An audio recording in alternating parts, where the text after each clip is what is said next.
And there we go. We are live. Hello, everyone. Paul ISM. Welcome to the Friday night live at the bench. As always, another week's just flown on by. It has. It's gone before you know it. I can't believe it's nearly Christmas. It is? I think it's absolutely... Oh, we lost the chaplains have gone. Yeah. Oh. They've vanished. I can't believe how fast the year's gone. It's crazy, isn't it? Yeah. It really is.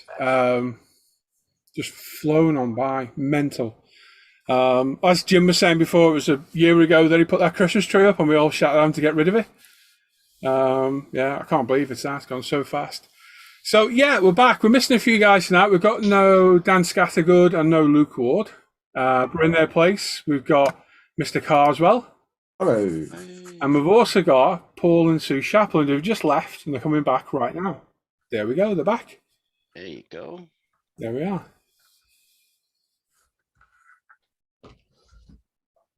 So, yeah, we've got our usual bits and bobs. Dan's section is going to be done by Luke and Alan tonight, so stand by for that. We've got questions for the crew with Dan. We've got what we'll be buying with Simon. And we've got works in progress we've picked through the week from Roland. That's it. And then, of course, we've got Paul and Sue. You okay? Yeah. Yeah. Really, if you don't want to do the interview, you can just bow out. You don't. Yeah, you don't need to rage quit. Paul and Sue are going to be interviewed tonight as a couple, which is the first time we've had that on here. So that's going to be very, very interesting. So James, Mr. Clark, has got some questions, not many. He's got a few, though, to put them through their paces. So, yeah, we'll get through that at some point as well. Goody, good. So the big treat, has everybody had a good week? Yeah. No. Busy. Yeah. Simon's very happy because he's not working anymore. Yeah. He's Retired again. He's now becoming a stunt double for the league. So it is. Won't be So, much yeah. action there, Huh? I said there won't be much action there then. No, definitely not. So, yeah, sadly missing Mr. Ward and Mr. Scattergood, but we've still got Roland, myself, we've got Mr. Croak, Alan, Jim, Simon, Gary, Al, Luke, and Sue and Paul as well. So if you're in the chat, say hello. If you've got any questions, pop them in there, and we'll make a note of them and get to them through Dan's section at some point tonight. Yep. And as always, give the channel a like, give a thumbs up, or thumbs down, whatever you want to do. And if you comment in the chat, if you're new to watching, let us know where you're from, let us know your name, and yeah, stick around for the next few hours. Just laughing at Mike saying, God, Sue's had her hair done again. No. Yep, there we go. Right then. Dan, do you want to read the chat, mate? Yep, can do. Mr. Shorey's in first with an evening peeps, then our very own Roland, followed by Mr. Parker, who are all here. So hello to the people here. Oh, everyone. Check the chat's working. Yeah, the chat is working. It is Working. working. Are we sure? Confirm. Apparently. Alan? Yeah, I've already checked. It is working. Good. It is working. Yeah, it is. Hugh Gordon's in, Tracy Fogelson, Mike is there, of course, Scaly Models. Walter's in, hello, Sprue Gnomes. Excellent. Apparently we're First time I've been called a gnome, so okay. Yeah, well, it hasn't happened often to me. There we go. That's a bit more gnome-like. Here we go. Yeah, we go. That's one word for it, Dan, yeah. Yeah, that's Paul Savage is in, Sean White is in, Dan P says hello all, Canadian says hi. Long time no speak, Dan. Keith is in there, Hall 247, our very own Black Rifle Model Works, Luke Carswell is there. Not him. He'll be peddling his YouTube channel again. Peddling his wares. Peddling his wares. Yeah. Digsby James is with us. Hello, trust you all had a good week. Like, can hear about the enthusiasm we all have. Oh, yeah. Yeah. Second turn. Adam is there. Afternoon, everyone. Hope you're all well. John Stone is in. Evening, one and all. Hope you're all well. Have a great show. Model on. Our very own Gary Pashley is in the chat as well, and he is, of course, here on screen with us. Yeah, as happy as ever. Yep. Yeah. Always. Yeah. For those watching, just so you don't get confused, I'm up here. And my screen went right next to each other, which is really embarrassing. Oh crap, we are, aren't we? Yeah. What? Oh yeah. Oh, that's the story. And in your background, like you did with Luke Ward, Paul, then they're really confused. Oh no, yeah, that'd be funny, yeah. Paul Christopher is with us, evening fellow modelers. Gary mate. Ride the Wind. Hello, everyone from down south. Hey Gary.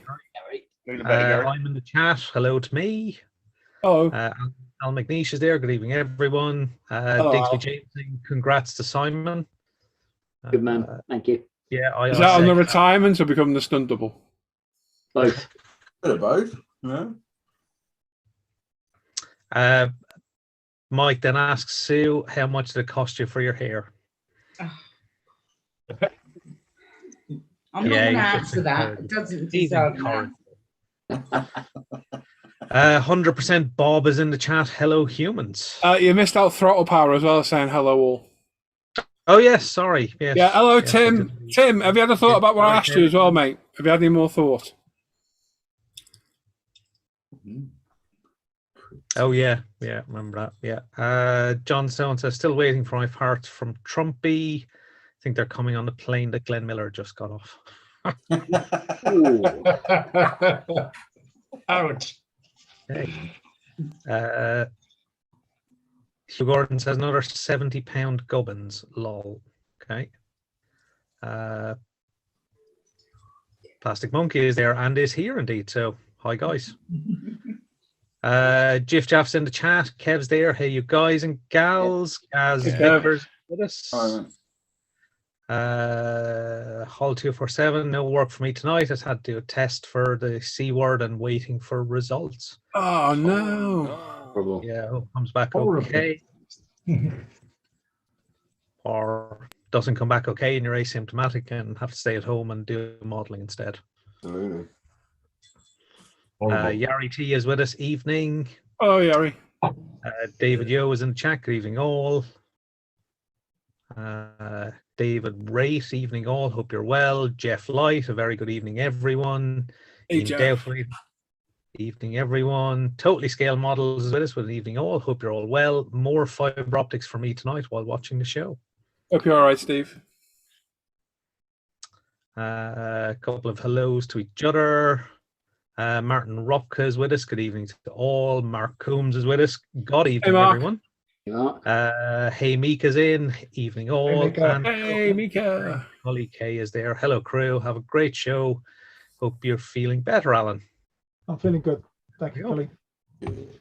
We're all caught up. I was just thinking then, what was wrong with Alan? I remembered he was ill. I was like, oh, yeah. Poorly bunny last week. What? He was a poorly bunny. Paul last Dane's catching up with me. That's what it is.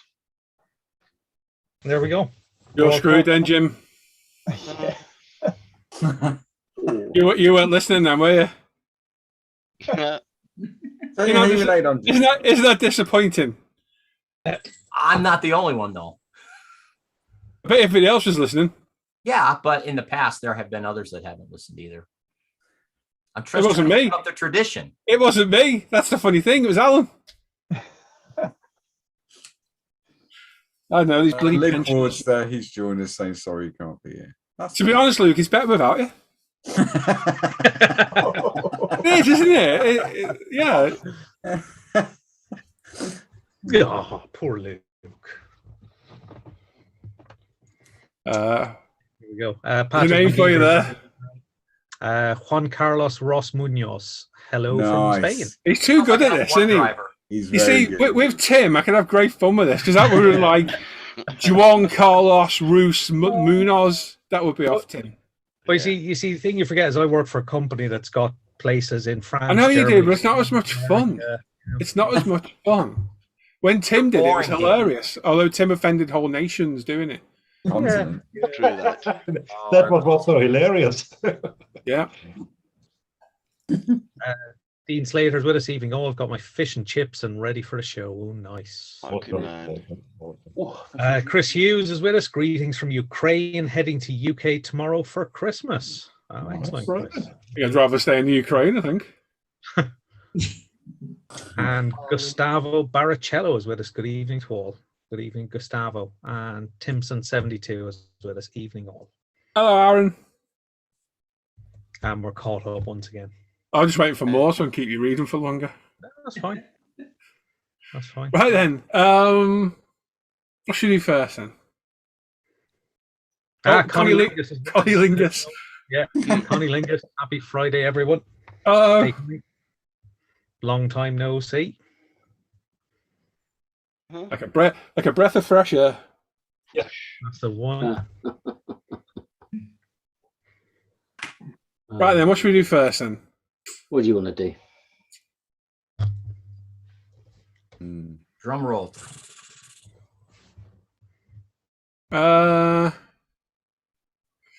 I don't know. We need something to ease it into the interview, don't we? To give Paul and Sue a little bit more time to relax and chill out rather than being put under the spotlight and interrogated. Lure them into a false sense of security. Exactly. Then what have you bought this week would be ideal. I don't know. Simon waffles on for a bit though, doesn't he? Go on, yeah, we'll do your section side. Go on, mate. No, don't do it now. Okay, we'll do something else then. I'm ready if you want. Gary, do you want to read Simon's section? Not really. Thank you. I can feel the enthusiasm in here. The team support. Mind blowing. Yeah. Team Go on then, Si. He considered it long and hard. Good. Hopefully that's sharing for everybody. What's that thing, taxi? And actually have to do things. First up is me. First bit, thought I'd try these out. They're silicon tip tweezers, just for messing around with decals and painted parts. And some of these artist silicon brushes for getting decals into place as well. So I thought I'd give them a go. Very cheap on Amazon. Next up, I've got some wood. Hopefully in the morning. Eh? I guess less. Doesn't that get less and less? Doesn't that get less and less at your age, Simon? No, the more you use it, the bigger it gets, mate. He's got pills for it. Yeah. Never trust the fart. Never waste. Anyway, moving on. That's for my Foose truck, and I also got some detail up bits for my Audi, some hose clips, and some zero paints as I was on their shop. See what they're like. But they certainly seem to have shrunk in size. These you were saying that, mate. You don't reckon they're the same size? No. You're gonna have to measure what's in one of them. Yeah, I will. I'll take some out and just try it. But there's no way there's the same amount of liquid in each of those and the glass ones. So we'll see. So that was me this week. Not too much on the shopping front, unfortunately. Next up. Actually quite quiet on here this week. Next up we have Brandon Drescher, who got another R34 with different styling because he can never have enough R34s. Have I actually re-released that one then? I've been I like that. That's cool. Nice. That's really nice. Yeah. It's got the Z-Tune bonnet on it, hasn't it? Yeah. What are they like as a kit? Right. I think as a kit they're okay. I think the dimensions look a little bit off. Yeah, they look a little bit stretched. Yeah, a little bit cartoony compared to. Yeah. I looked at one a while back and looked all right. And I looked at one the other day on a group and it just looked a little bit, not massively off, but if you know the shape of the R34, you could just see it just didn't look quite right. But it's a cool looking car, that one. Yeah. You like that one? Yeah, that one's been out of production for a long while, that particular boxing. So it's nice to see a bag, but it is back. Yeah, it'd be interesting to see what it's like in the box, what the actual plastic's like, but it looks a nice kit. So, and AOC not too bad. So that was it from Brandon this week. Very nice, Brandon. Just quickly, Chris Hughes asking, Sam, was the wood from Amazon? Yes, it was, mate. It was a multi-pack, couple of quid, £6, something like that, I think. Triple back. Did he mean from Amazon or the Amazon? Well, it could have come from the Amazon. That's tremendous joke. Stick with it, Si. It's good to see you branching out. You're not carrying on. I'm talking over you. Go on, mate, I made you. Go on. Next up, we have Rancher Stud, aka Daniel Blair, who went to Hobby Lobby on Black Friday and picked up these two kits: a 25th scale MPC 67 Pontiac GTO and a 2-in-1 Revel 25th scale 62 Impala. Both these kits, we will likely see some custom aftermarket and kit bashing. Very nice there, Dan. Look forward to seeing you build those, mate. They look quite cool. Actually. Yeah, I like those. Next up, we have Mr. Digsby James, who has taken a blurred photograph, but at least he's got all 4 on there. Sorry about the poor photo quality. Hopefully next week he'll have the lighting solved. Here is another of the batch of kits that he was given. All are still in bags inside. 3 are still wrapped in outer plastic. The breakdown, 148th Mini Hobby Model SU27B and C 148th Revel F18 Super Hornet and 148th AMT FA18 Hornet. Very nice indeed. And then one more for this week, the 148th Academy CH46E Bullfrog. Still new inside the box, although the box shows a little bit of wear. That looks cool. That's a very nice kit. Gives a nice kit. What about the other ones? I've got one that's about a third done because I scratch built the interior about 2 years ago now, probably. Nice. Super detailed. It scratch built the interior and it killed my mojo on it, but I've still got it. I'll finish it. Finish it soon. Next up, we have Mr. Gary Ride the Wind from down south. Small restock from UMP. That's www.umpretail.com. He's got some thinner, some cleaner, some solutions, and some Haribo. Very nice, Gary. And he also got this 2 weeks delivery from China. He is impressed. It's Great Wall Hobbies SU35S. I'm assuming that's a flanker. 6 for the light in 148th. Cool. Love the flanker. Very nice. Good. Looks a mean beast. Nice one, Gary.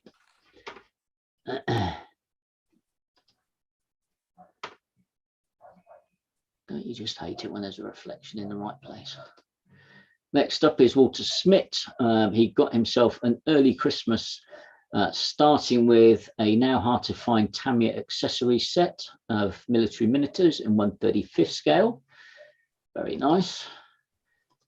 He also got himself a nice find, the Ammo 1/35th gas pump set. Comes with 2 sets of pumps and all the common gas brands. Very nice indeed. Dio coming on there, obviously. He also got himself an Italieri Humvee in 1/35th. Very nice. Hey, TACOM. US tank transporter with Abraham's tank. Abraham's tank in 1/72nd. Very nice. Abraham's does sound better though. Yeah, it does. That's what I said. So my next one, these Zavida kits. So no, he's also got himself a Zvezda Tor M2 short range air defense system in 1/35th. That's cool, isn't it? Big box. That is really cool. It's got your name on it, Luke. Huh?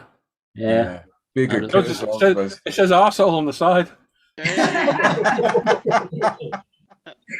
Oh dear. You also got himself a Takom Kashtan CIWS Navy weapons station. Very nice indeed. That's from the Russian Navy in 1/35th. That'll be massive. Yeah, a bit of a haul this week. He also got the Revel Reeboks of the MH47E armed Chinook at only €5, so he couldn't leave it on the shelf. That is a good deal, mate. That is bargain. Very nice. Bargain. Don't blame you. He also got this coming in, but still in transit. Oh, a couple of his ordered still in transit. The Revel 1/35th Fuchs MBC vehicle. Very nice indeed. That's his 1/35th.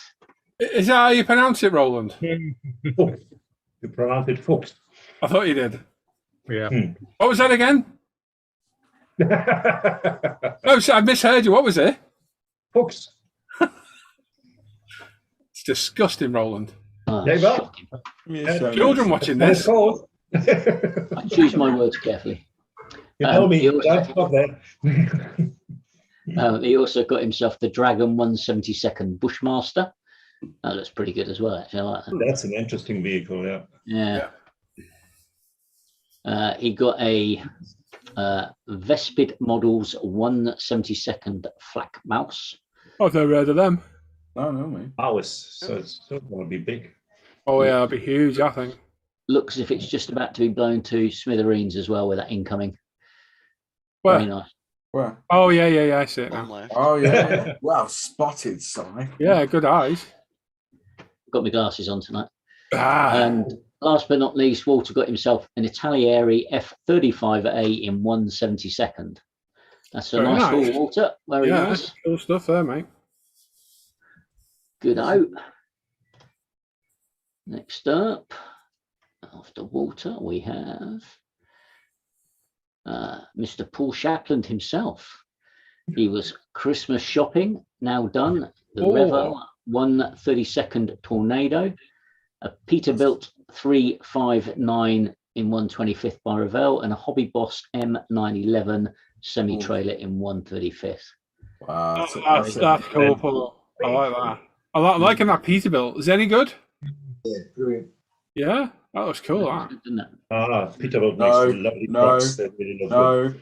Well, you fancy doing a truck build, Luke? Hey. Well, you're doing a pickup truck, aren't you? I've done a pickup truck. Oh yeah, you finished it, didn't you? Of course you did. Yeah. See, we can do that. We can do anything. Yeah. Except trucks. Never again. I'll build a truck if you build a ship. There you go. Yeah, no. Anyway, very nice little haul there, Paul. Yeah. I'm surprised Santa didn't put them in his sack and deliver them, but never mind. Oh, hello. Love that Chevy truck. Oh, that's gorgeous. Oh, that's cool, isn't it? Next up, we have Mr. Ian Douthwaite. He got himself a 124th Revel T2 camper on the right-hand side there. We'll need some work to replicate his son's van. That'd be nice. A 148 Chevy stake truck, a set of life colour engine paints, and finally a prototype print of the 112th Airfix Bentley blower. Those wheels look good, wheels to replace the chunky. They yeah, look really good, look actually. good. Yeah, they do. Yeah, very nice. Very nice. Very delicate. Very beautiful. Sorry, just reading Luke's comments in the chat. Dragon Bushmaster, that's my nickname. Oh dear. Next up, we're at the top of the list. Oh, he's done it again. Next up, we have what? Richie always seems. He always gets kits. He's done it for about a year. He always buys a kit. And I'm like, I want that kit. Yeah. Every single month he does it. Fair play to him. I think that's quite a rare kit, that, isn't it, as well? Yeah. That's the. So there's the big one. That's rare and really expensive. I'm not sure. I think that's a 200 scale, the big one. 1/500th. No, this one is. That one's more easily available, but it's still not.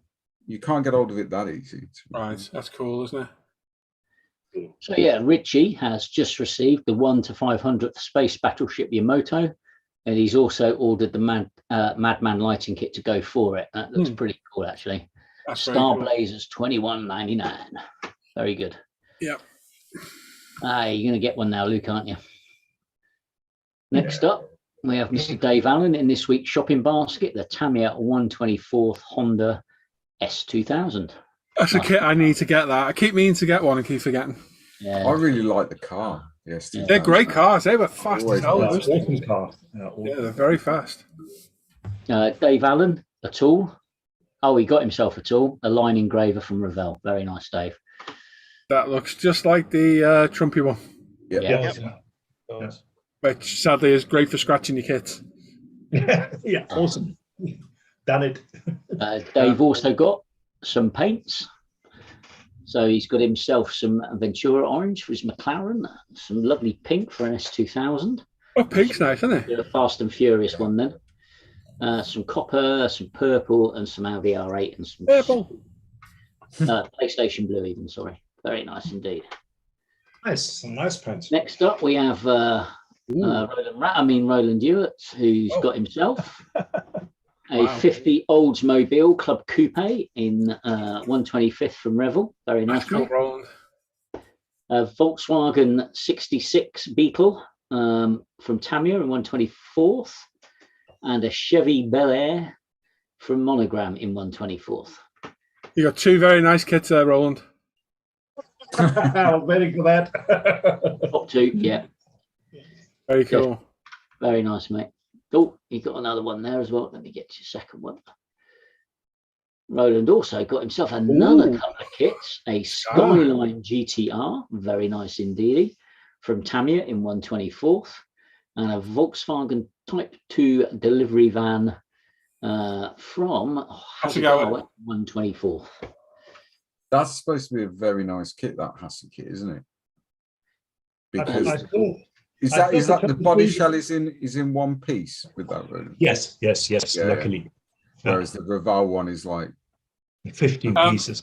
Just for reference, Richie's in the chat saying that the Yamato is 66 centimeters long. Nice. That's still 2 foot long on 500 scale. That's huge. That is massive, Richie. He's done it again. Yeah. We'll look forward to see you do that, mate. You'll knock that out of the park. That'd be good. Yeah. Oh. Next up, we have Mr. Sean White, who got a Vesta 144, 1-to-144th Boeing 757-200. Nice. He's still waiting for the aftermarket decals to arrive. Very nice indeed. Christmas build. And Sean White got a few from Japan, which arrived this week, all in 124th. The Aoshima DeLorean, the Fujimi Ferrari. That's a nice Ferrari, that one. Is that the 288 GTO? Yeah, couldn't quite see that on the side there. And the Toyota. I can't either, just know the car. Isn't that the one Sunita sang about? Sorry, mate? It's the one I built in 16th scale, the reason I know. Hang on, Sunita sang in what? She sang about it, didn't she? Sunita, remember Sunita? Yeah. She sang the song Big Red GTO about that car. Are you sure? Fairly sure. I don't think it was the Ferrari GTO. Big Red GTO. I mean, it was a Mitsubishi 3000. Oh no, that's a GT, not a GTO. Big Red GTO. It was GTO in Europe. I'll sing it, but we'll get a copyright strike. Google it, Luke. Google it. Prove them wrong. Luke's right. It's a Ferrari. Definitely a Ferrari. Anyway, moving on. It'll probably be the Pontiac GTO, like the one that Dan bought. Yeah, you are right there. You are right, Gary. Right. Yeah, you're wrong, Luke. Again. Last but not least, he got a Toyota Supra A70 2.5 GT twin turbo from Hasegawa. Very nice. Yeah. Very nice. And next up, we have Mr. Andy Kallis, who purchased the 148th Tamiya F4B from his friend Dave Marzola and picked up some brushes from King Art for doing some oil paint rendering on armor builds. Very nice indeed. He won't be a friend for much longer when he find out that he got that for free. What the hell's a Jimmy Jam? A Jimmy Jam? Oh, there's a certain went to bed, isn't it? Yeah. Go on, Jim. There's a certain YouTuber out there that does oil paint rendering videos, and that's what he calls his brushes, Jimmy Jams. Are we all finished, are we? That was it, yep. Oh, right, okay. Very cool. I better get my camera. You caught me off guard there. I haven't got my camera on. Oh, no. I was just doing my makeup. No. Just quickly, we got Stephen Farnsworth in the chat saying, new to modelling, love your show. Hello, mate. Oh, hello. Wow, if you look in the description of the stream, there's loads of links there to that. Some Facebook page, forum. Go to the Facebook page. Group build page, Ultimate Modern Progs, there's all sorts in there. The Off Air Hangout group, etc. Go and have some of the links and come and join our community as well. Cool. So there we go. We got any chattery Collins there saying hi, folks. Dean's there saying the thing to remember with the new Zero paint jars is plastic is lighter than glass and the walls of the jar are thinner. I don't know. When Simon was looking at it, it did look a lot less. Simon's going to open them now and measure them for us. I mean, look at the size and the jars. Look at the size difference. You've not got a measuring cup you can pour into? No, I will do tomorrow. I'm not going to do it tonight, but I will. Tomorrow? Yeah. It's going to be a new segment. Yeah. What's in the bottle? No, I get they're thinner, but it just seems so much smaller. We'll see. We'll see. Steve broke his drill bits and blamed Hobbycraft. Well, that's the long and short of it, isn't it? Yeah. Yeah, Colin's there, saying hello.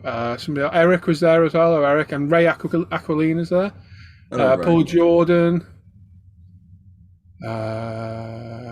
Tim saying the VW bus is a fun build. And I think... Oh, Shane's there. Evening, guys and girls. Ah, Matthew Bertels. Hey, guys. Looking big on my TV. Thank you. Oh, Matt. Let's see you. Rich Blondin's there as well. Rich, I got your message, mate. I completely forgot to reply to you. Oh, and Evil Knievel's back. Oh, here we go. Yeah, and see, Mike's got it. New section, Simon Measures. Yeah. Paint this week, door frames the next. Yeah. I can't reach top of a door frame. Get Tracy to give you a hand. Oh, I think you're right, Simon. There's quite a difference. Sorry, I've been measuring as well. Yeah. You measuring, are you? Maybe Dan might be more committed and actually measure it for us. Oh, and then Dan. Saves me wasting paint. Well, I mean, why are you going to waste paint? The old tubs are 60 mil, so let me see if I have an unopened one. That's considerably less. And you would rope one of you into doing it. They're both 60 and 30 mil, but the size is, they just don't look the same at all. We were comparing them earlier in the week, weren't we, Paul? And they just look totally different. What? Oh, the paint. Oh, paint. Come on, guys. Yeah. I got worried then. That was private, that. The smut and the innuendo. So, Evil Knievel was saying AC/DC, and I just realised I thought he was losing the plot, and I realised it's on Sue's shirt. Yeah. It's like we spat like random stuff in the chat. AC/DC! Thunderstruck. Evil. Thunderstruck. Kiwi Gav's there. Hey, Gav, hope you're okay, mate. Right, we have 101 watching. Only 45 thumbs up. Come on, guys. You can do better than that. Andy Kallis is there as well. If you keep on nagging, I suppose we have to give a thumbs up. Sorry? Give a thumbs up, I suppose we can keep on nagging. That makes a change for you. Not nagging. An old woman. Right then, Mr. and Mrs. Shapland, are you ready? Yeah, this is your life. Right then, let me get everyone on camera. Right, gonna hand the Shaplands over to Jim. Jimbo. Gonna put them through their paces. It's our first couples interview. Hopefully, we won't get an argument. But if we do, stay tuned. Okay. So yeah, over to you, Jim. Have you got any questions for Paul and Sue? I do. I know you do, you idiot. Pop them in the chat. Pop them in the chat, and Jim will get to them at the end because Jim's only got 8. So yeah, we'll ask. Please keep them polite as well if you can. That goes to you lot in here too. So yeah, over to you, Jim, and Sue and Paul. Well, welcome. Thanks for partaking in the interview. Since I have never met you guys, being over here on this side of the pond, I'm not in the clique. It's no excuse. So here we go. We're going to get the generic one out of the way first, and this applies to both of you since you're both modelers. First off, could you both tell us a little bit about yourselves? Oh, wow! I stumped him on a tough one.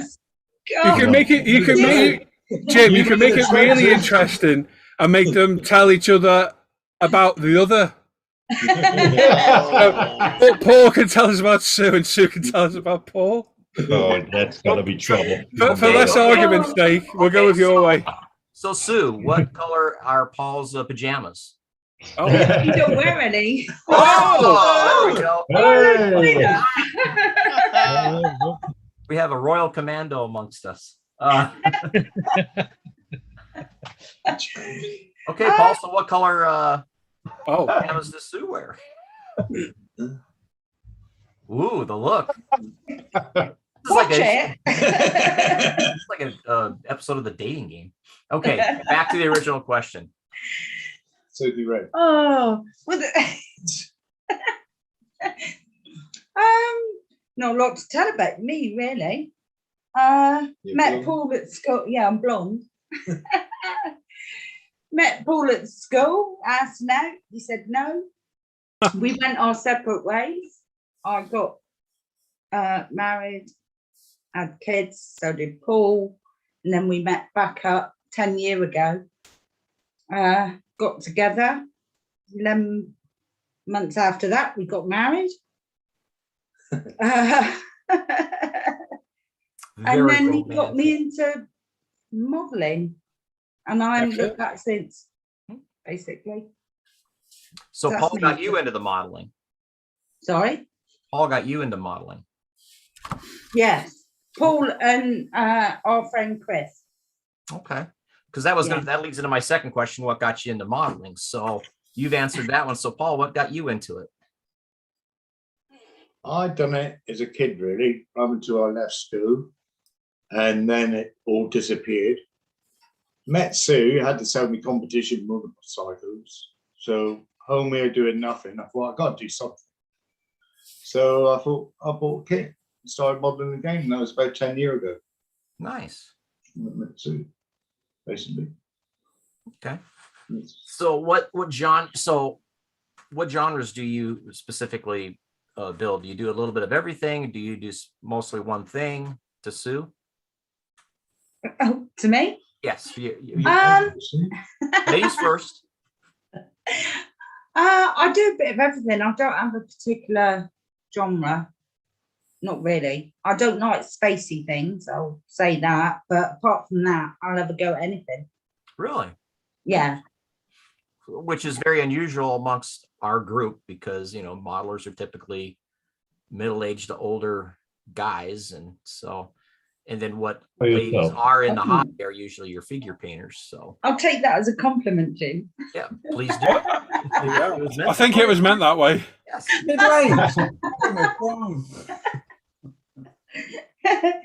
And how about you, Paul? Do you have anything that you'd like to specifically build, or do you do a little bit of everything also? A little bit of everything, really.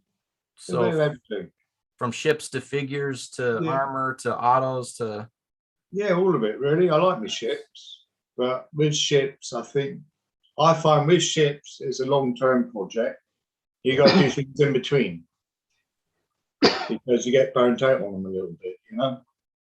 yeah, So- no, they can turn out to be long, protracted builds. Yeah, I always got one on the go, but I always like to do things in between and then go back to it sort of thing on a ship. Absolutely. Apart from that, anything that I see, that I think, I fancy building that. Okay.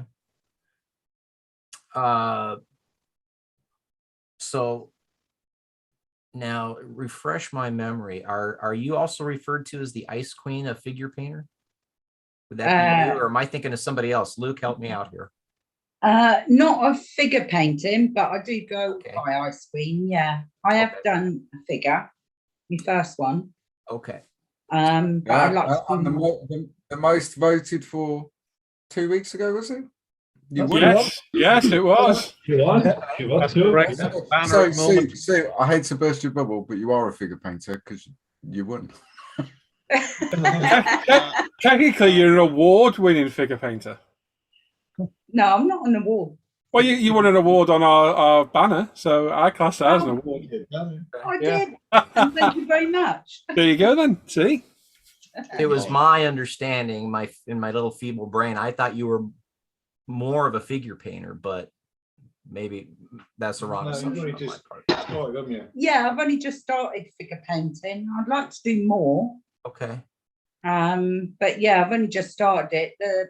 The figure I done that Paul kindly put up on the banner Oh, there. thank was you. my first Alan. ever figure. Well, the winner does get the banner, so you know. Well, with you just taking up the figure paint, maybe give Luke some direction. Oh, All the help I can get. that's cruel. Well, yeah, they look like Burns victims, but yeah, they're getting there. Oh. Okay, I'll jump around a little bit here because I've gotten a curveball thrown at me, which is perfectly fine. So both of you, we'll go with Sue first, ladies first as always. Who are your favorite manufacturers? Oh, crikey. I suppose Tamiya, because that was the first one I ever did, was the Tamiya. It was a Subaru. I've done bell kits. That's nice. I like bell kits. Revel. Okay. Yeah, I like them too. I don't think I've come across a bad one yet. I say that, I'll jinx myself now. Yeah, I say you jinx yourself. It's coming. Yeah. How about you, Paul? In Italieri, then. I tend to build more Revo than anything else, to be honest. I don't build a lot of Tamiya. And obviously trumpeter kits for the ships. Yeah, But they did burst onto the scene, you know, with a lot of ship kits back in the day when they first started coming around. So, which is always nice to see. So, I'm going to steal a question from Simon because I did like it last week when he put this one up. He says, if money were no object, what would be your dream kit, Holy Grail kit? Who's that to? Me. Well, every question I'm firing at you guys is first to Sue, then to Paul. There's a pattern here. Oh, thank you, Jim. No problem. Well, as I said to Luke back along, it's not necessarily an expensive kit, but I would like to get the Rover SD1 3.5. That was my first sort of car, and it's sentimental to me. So I would like to do a nice scale one of those in yellow, because mine was yellow. Nice. So that would be my ideal kit, I think. I think I'd like one. I like the old Rover SD one as well. It's a good car. Yeah. Beautiful car. Mm. Your turn. my turn. I think it'd be the Dora, the big one. The big 35th scale Dora? Yeah. I think that. And since money's no object, you'd have another house to put it in too, right? Yeah, that's the problem with it. Yeah. The Dora, I think. Okay. Yeah. So now to tie into that, kind of along the same vein in that question, the next question would be, what subject would you like to see in kit form, irregardless of scale? So let's say, so for an example, mine would be a 1/144 scale Nimitz class aircraft carrier, because I could spend years on building it and doing all the aircraft and all the stuff with it. So what one subject out there would you like to see kitted? That'd be huge, Jim. Oh, I know. Wow. Clue. Jim's loaded, he can Yeah, afford. the clue, 'cause I Oh, keep yeah, checking no. out here. Retire 5 when you see millionaire. It's not Yeah. a question. This isn't a money question. This is just a subject question. It could be a little obscure figure from in the little scale up to whatever and whatever size. What would it be? What do you think? I like to see more GP bikes. Oh yeah, Yeah. yeah, You know, more up to date and sort of thing. Mhm. yeah. Ducati 19, 20, 21. Yeah. Or Yeah. any of them. You know, I know they bring out the new Suzuki, but you know, Yeah. Yeah, a lot more out there they could do. they'd make a killing off them. They'd make an absolute killing. Yeah, and maybe a decent Mark II Escort. That there's a resin kit coming out for that, or a resin trans kit anyway. Yeah. That's what, you know, I think the options on a Mark II Escort are endless, aren't they? I'm surprised no one's done one yet, like bell kit to that. I don't know why they haven't. It's crazy. They've done the Mark 1. Yeah, Mark 2 would sell well too. Yeah. No, I suppose figures, really. I'd like to see a nice figure, fantasy figure, Wouldn't we also? in a nice in a nice scale, but you know, within my price range.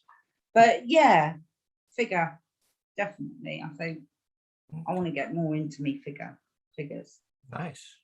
Hang on, Mike's getting on it. Mike's answering the questions in the chat. Mike, we're interviewing you. You were last week. He's answering the questions in the chat. I know. Calm down, Mike. Jesus. Oh, he's my little protector, he is. Bless him.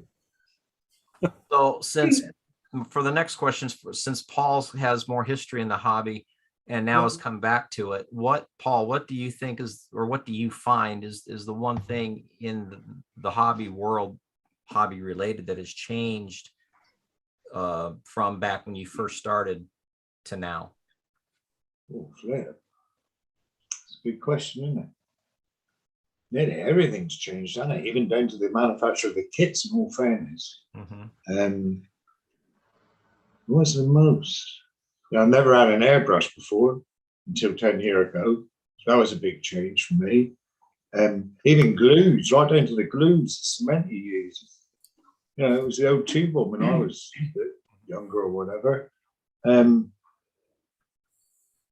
Yeah, the quality of the kits, I'd imagine, it's not damn sight better.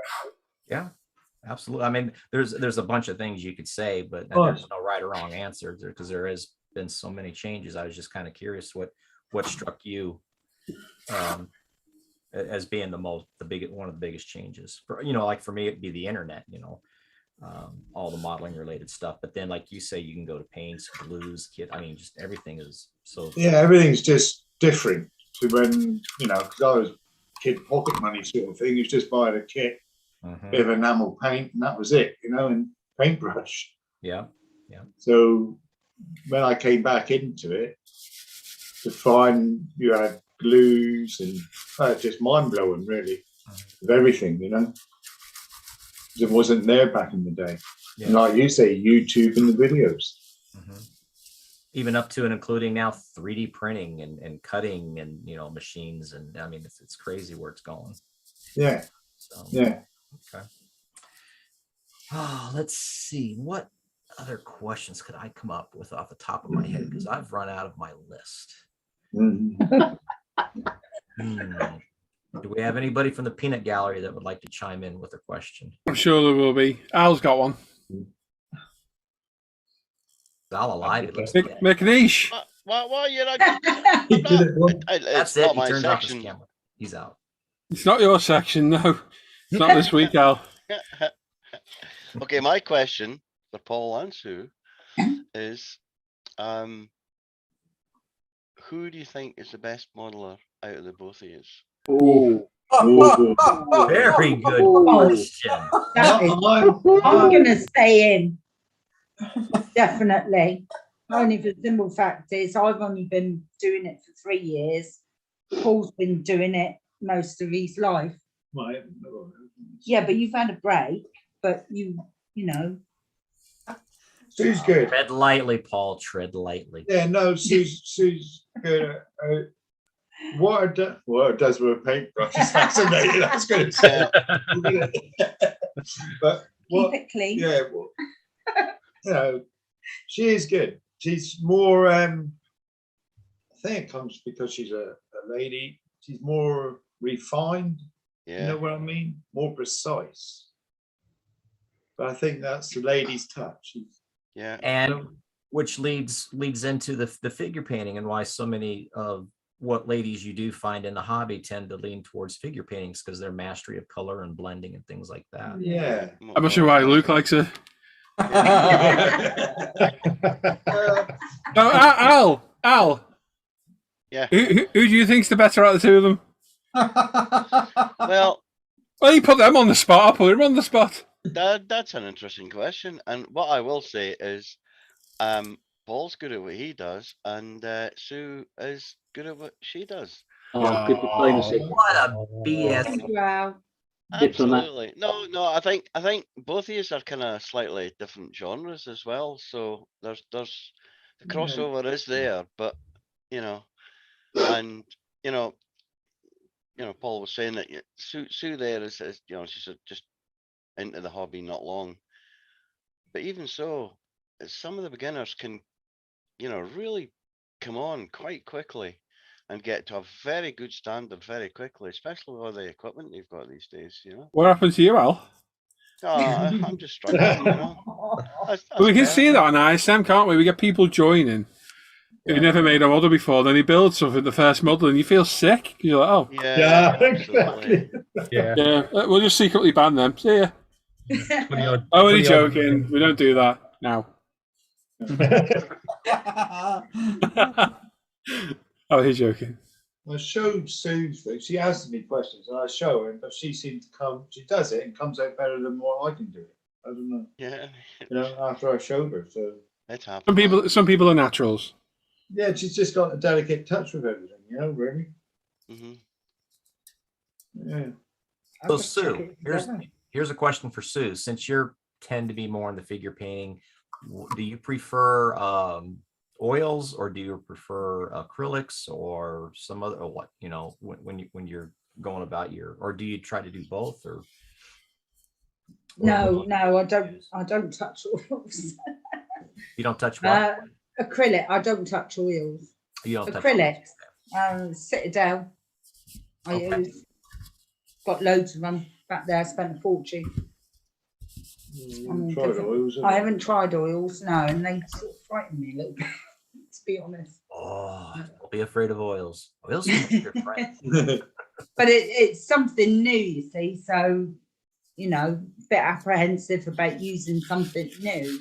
But you, as a newish modeler, what's new? Everything's new, right? Yeah, There true. you go. You might like it. I might give it a go. Yeah. Sometime. Any more questions from anybody in the peanut gallery? I've got a question. Do you both model together, or do you have separate modeling rooms, or? You've just nicked 2 questions out of the chat. Sorry. That was going to keep us going for another 10 minutes, Alan. Yeah, exactly. Well, geez, Alan. Jim, quick, think of some more. When I first started, we used to share a modelling room, and then of course Paul started getting bigger and bigger in scale, and the room sort of started getting smaller and smaller for the pair of us. So I sort of moved out and left him upstairs, and I modelled down here where I am now, in the living room. So separate now.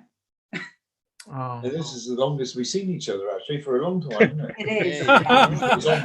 Secret to a happy marriage separation. Yeah, sorry about that. That's why we get on so well. Yeah. He's up there and I'm down here. Yep. Something to be said for that. I don't have the chat up, so is there any questions? Yeah, there was a few. There's one now, I think, because Alan's took them all. Git. That answer. Kallis RW Hobbies is in the chat, and you've just answered the questions. Is do you have your own sets of paint and tools, airbrushes, etc.? Or do you share? So the answer is separate. Yeah. Do you ever nick each other's stuff and not tell each other? Yeah. Where's my tweezers?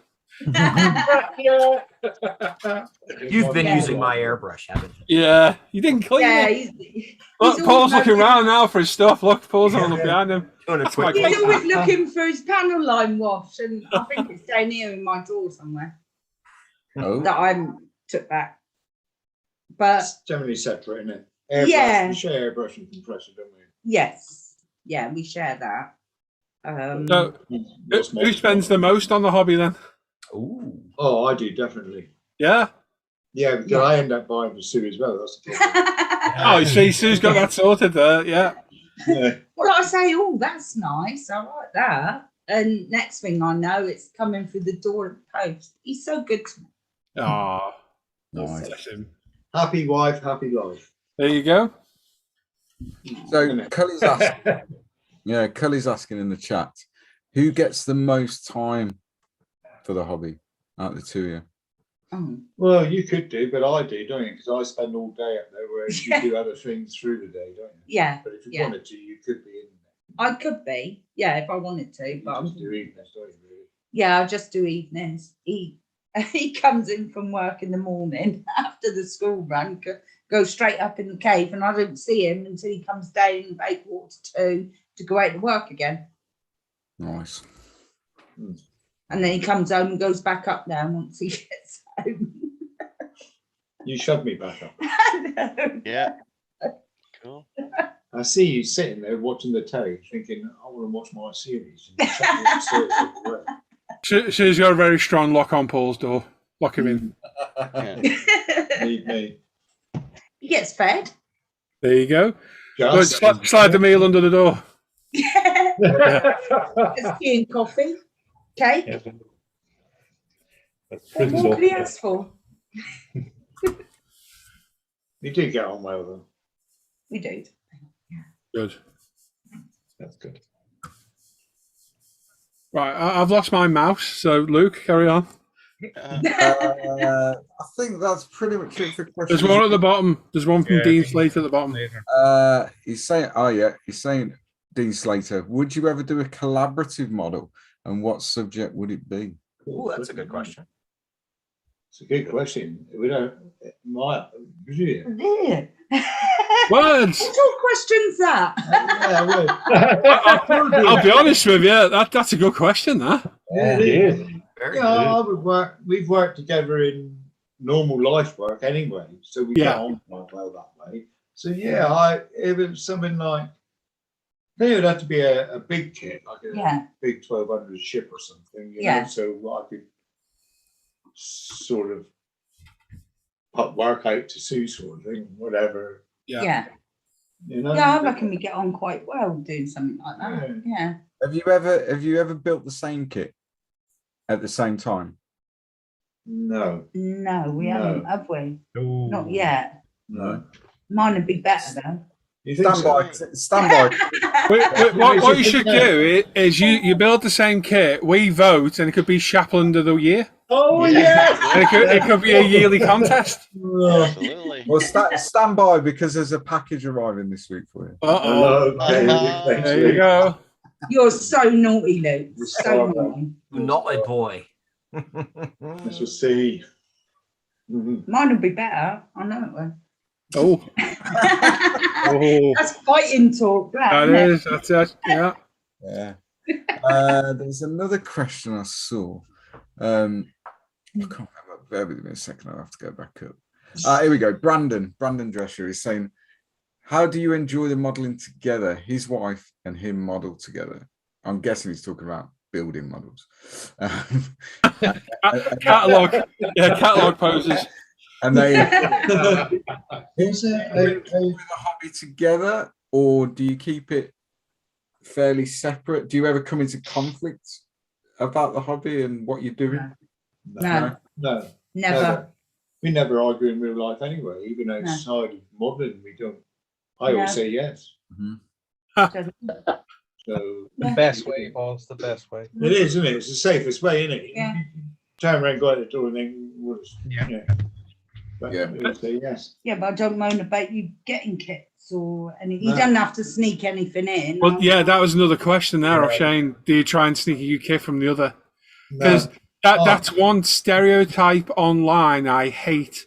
Yeah. That, you've got to hide it from the wife. Don't let the wife see it, and you shouldn't have to hide anything from your other half, because without going too far into it, that's an abusive relationship almost. If you're having to hide things, everyone in here now has to hide things like Jesus. But it should be a healthy relationship where you shouldn't be worried about what the other partner's doing. He gets what he wants. I can't stand when people post that online that I've got to hide it from she who must be obeyed, or it makes me cringe. I think it's awful. It's there so you can buy whatever, and if not, I buy whatever. There's never. Yeah. No.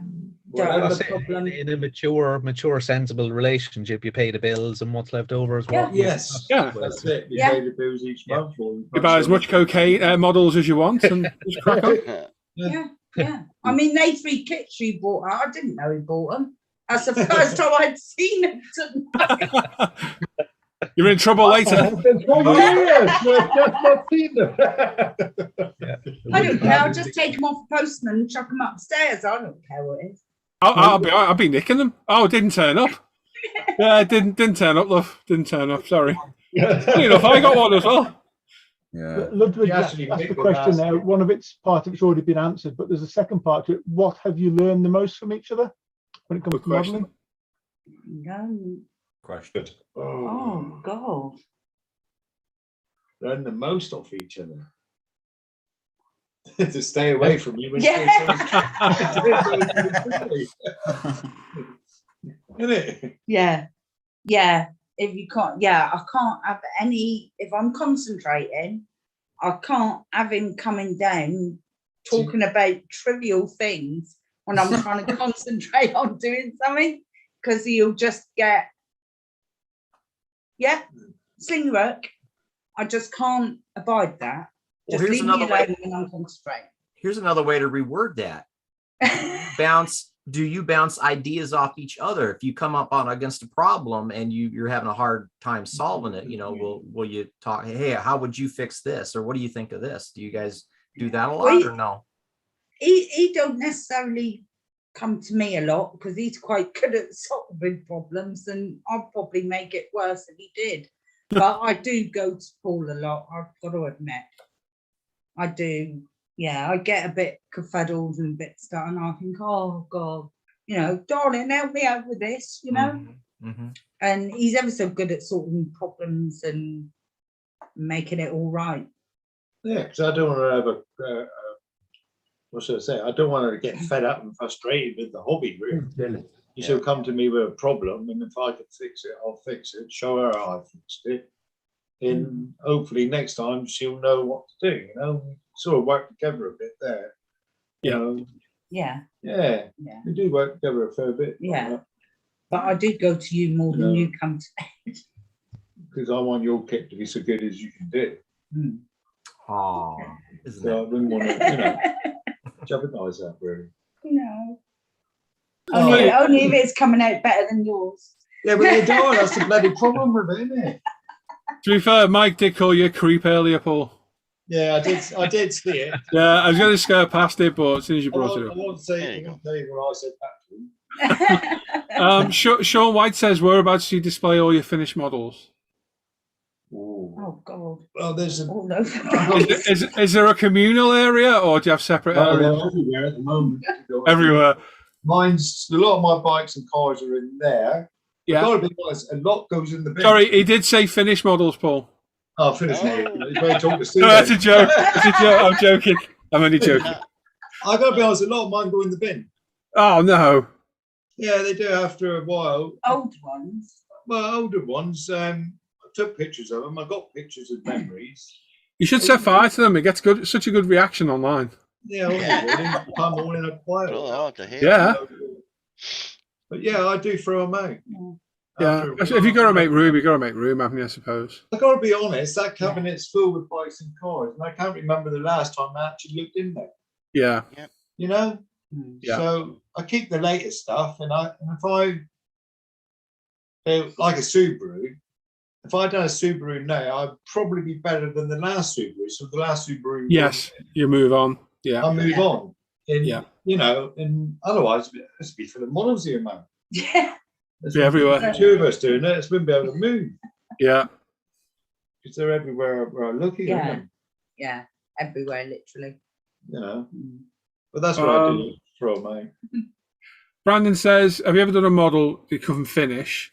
And if so, would you ever try and finish it? That's a good question, Brandon.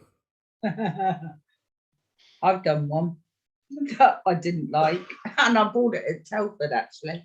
Okay. 3 years ago. That was the Titanic.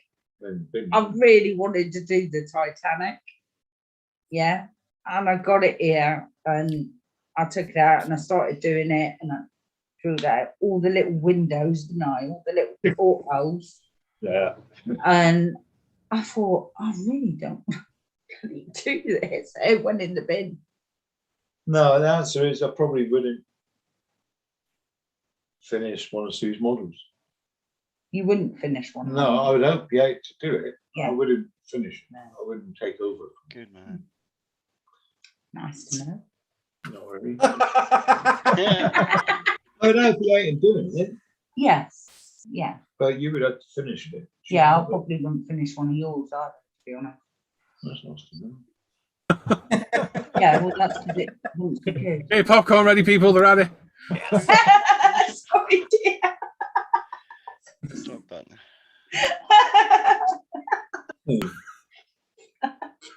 Right, moving on quick. Yeah, I'm behaving. He's going to kill me. Yeah. He's going to walk off. I'm out of here. No, No, don't walk off. Don't walk off. I don't know if there's any more questions in chat. Has anyone else got any in here? Have you done? I just want to say, maybe not a question as much as a statement. I just want to say I'm bloody jealous. I wish my wife and me would do that. But she is just not patient enough. She would throw the stuff in the corner, which I do sometimes as well, burn it or whatever. But she would do it probably every time. But I must say, I envy you. You're doing, I love that what you're doing. And I think you're doing a great job and good on you. Yeah. Oh, thank you. Yeah. Have you pimped all your social media, Sue? No, you can do that now, though. Go on, Sue. Give all your social media a good pimp. Oh my God. Who's going to put the links in the chat for us? I'll do Go on, then, Luke. So you've got a YouTube channel, Sue? Yes. Yeah, Ice Cream 7. You me for one. I think. It's idea. Never look at it. Where's me admin when I want him? He's in the chat. And you do live streams? Yeah, I do live streams. When do you do them, Sue? Ice Cream live stream is on a Tuesday at 6 o'clock in the evening, and I do another one on a Sunday evening with Mike, Chris, and Paul. All four of us do that one, and that's at 8 o'clock. And I've just started up a Facebook group. Cool. Excellent. As well. Ice cream scale models. Good. Okay, that's good. Cool. So Luke's put a link to Sue's channel in there. So go over and support. Go and subscribe, and go and show some love when they go live as well. Yeah. If Luke can put a link to your group in there as well. Just do it, mate. Yeah. And Paul, you haven't got a channel, have you? You have got a channel. Oh, I got a YouTube channel. What's that? I can't even remember. Plastic Monkey. Plastic Monkey. Yeah. Which I'm intrigued by the name. Well, it's because I'm a bit of a monkey, really, Paul. Oh, okay. I can be a bit of a handful when we're out. Ah. Yeah, he's terrible. Is he? Sort Oh of thing. dear. Yeah. Yeah. Yeah, he gets up to all sorts of. Misbehaviours. Really. Yeah, he misbehaves a bit. That's what So- He needs to come on a night out with us. Yeah, You can gladly take him. I'm a bit mischievous. Excellent. And yeah, Luke's put a link to your group in there as well. Thank you. There we go. So thank you very much, Sue and Paul. Thanks That for was a great interview, our first couples interview. Thank you, Jim, as well, for your questions, and thank you for everyone in the chat and everyone in here as well who thought of questions. Yeah. So go and support Sue and Paul, and obviously you got Mike as well, who we interviewed last week. We're going to try and get interviews in the near future. I've asked a few people, and I've got a few more people to ask as well. So stand by, and if we get a few more interviews on the go. But yeah, that was very good. Thank you, guys. That was brilliant. Oh, Thank you very much. It was lovely. Yeah, Thank you you. very much.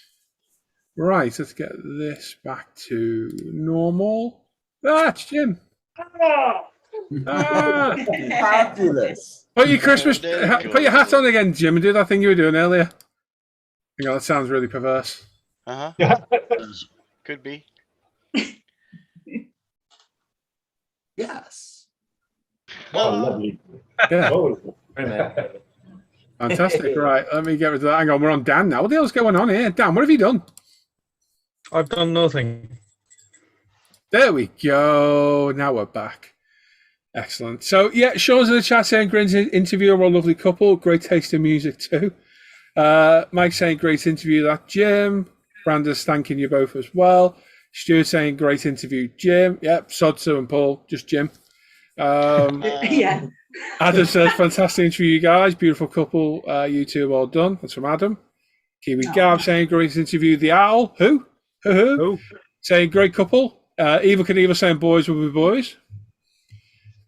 Jeff Light saying thanks, Paul and Sue. Great interview as well. And Eva Knievel says super. Thank you. Oh, thank you, everyone. There we go. Yeah, thanks for jumping on with us. Feel free to stick around if you want to stick around. It's no problem at all. If you have to go, don't worry though. It's not a problem. Have a fight now. Yeah. Off Air, yeah. You can't say that. I can't believe you said that. That'll be later, yeah. Steve got a new carpet fitter this morning. The carpet fitter's wagon was a Dakar support vehicle. Nice. Okay, it's a bit random, isn't it? That's great. Hugh saying well done both. Oh, nice. Andy saying agreed. Good on you both for sharing your hobby with each other. Indeed. Steve's putting his. I'm reading the chat backwards for some reason. I don't know why. Steve's putting his living room back together. That's it. We're all caught up, I think. There we go. Excellent. Right then, what should we do next? Luke, do you want to do Dan's bit? Yeah, why not? Alan, do you want to do it first? Yeah, go on then. I'm go on. ready to go anyway. I think. Oh. So shares and doesn't crash. That's sharing, Paul. It is. Yep. Right, so we'll start with the forum tonight. There's a couple on here. The first one is from Warden B. He says, "Good evening, all. Built and finished my first plastic plane kit in over 50 years this week. An Airfix 172nd Hurricane Mark 1 that I found in the Aldi for just £4.99. That's cheap enough. Complete with Humbrol paints, glue and a brush. Not having much in the way of greens and browns in my favourite brands, I decided to try the supplied paints, albeit through an airbrush.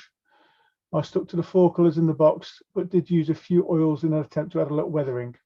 I must admit to finding the model a little on the small side for me, but was pleasantly surprised by the quality and detail, which seemed a massive improvement on the ones I remember from years ago. I really enjoyed the change from my usual car models and look forward to trying another, but probably in a larger scale. Thanks for looking." That's very good. Another Well, one. try the 48th one from Airfix. That's a good kit as well. Yeah. Yeah, very nice, That's all mate. been done with enamels, and that's come out well, hasn't it? Well, the first one in No, 50 they'll years. be acrylics. They'll be acrylics, and they're terrible paint as well. So he's done well. Yeah, and well done for getting them through an airbrush. Yeah. Absolutely. And, second up is from Core. Cool. Hi all. Ooh. Finished today a Tilford F1. It's a Tamiya 112 made in 1973. Lots of detailing with tunneling fall and wire, brush painted, made decals with Photoshop and decal paper, model factory hero seatbelts. Looks good, doesn't it? Good. It does. Very nice. Yeah, Good job. very good indeed. Yeah. Especially if it's all brush painted as well, Paul. That looks very good. Oh, I didn't see that. Brush painted, yeah. Yeah. Wow. Yeah. For here, he's take. That's good. Pretty cool. Excellent. And there we go. There's Dan's section done. So place your go on. Luke. Stop sharing button will work. Why won't it let me stop sharing? Oh, come on. Because you're on PC, mate. That's why. Oh, there you go. There we go. So that's the forum done. Hand over to you, Luke. Are we sharing? We are. Yeah. Yes. Let's get rid of that. There we go. Okay, so first this week is Patrick Sedney. He's saying, "Hi Dan and the crew. Here's my entry this week. It's a Tamiya 124th Aston Martin DBS, primed with Tamiya Surface Primer. Base colour is Zero Paints AM Casino Royale. Clear coated in Gravity Colours 2K. Very good and enjoyable kit. Hope you all like it." Very nice. Very nice. It's a great kit. It's a shame. It's a shame it goes for stupid money. Yeah. It really is. It's a really Hopefully nice they'll kit. come on a re-release, I don't think you'll ever see it again. don't you? Don't think That's so. a shame. They go for silly money, that they really do. Yeah.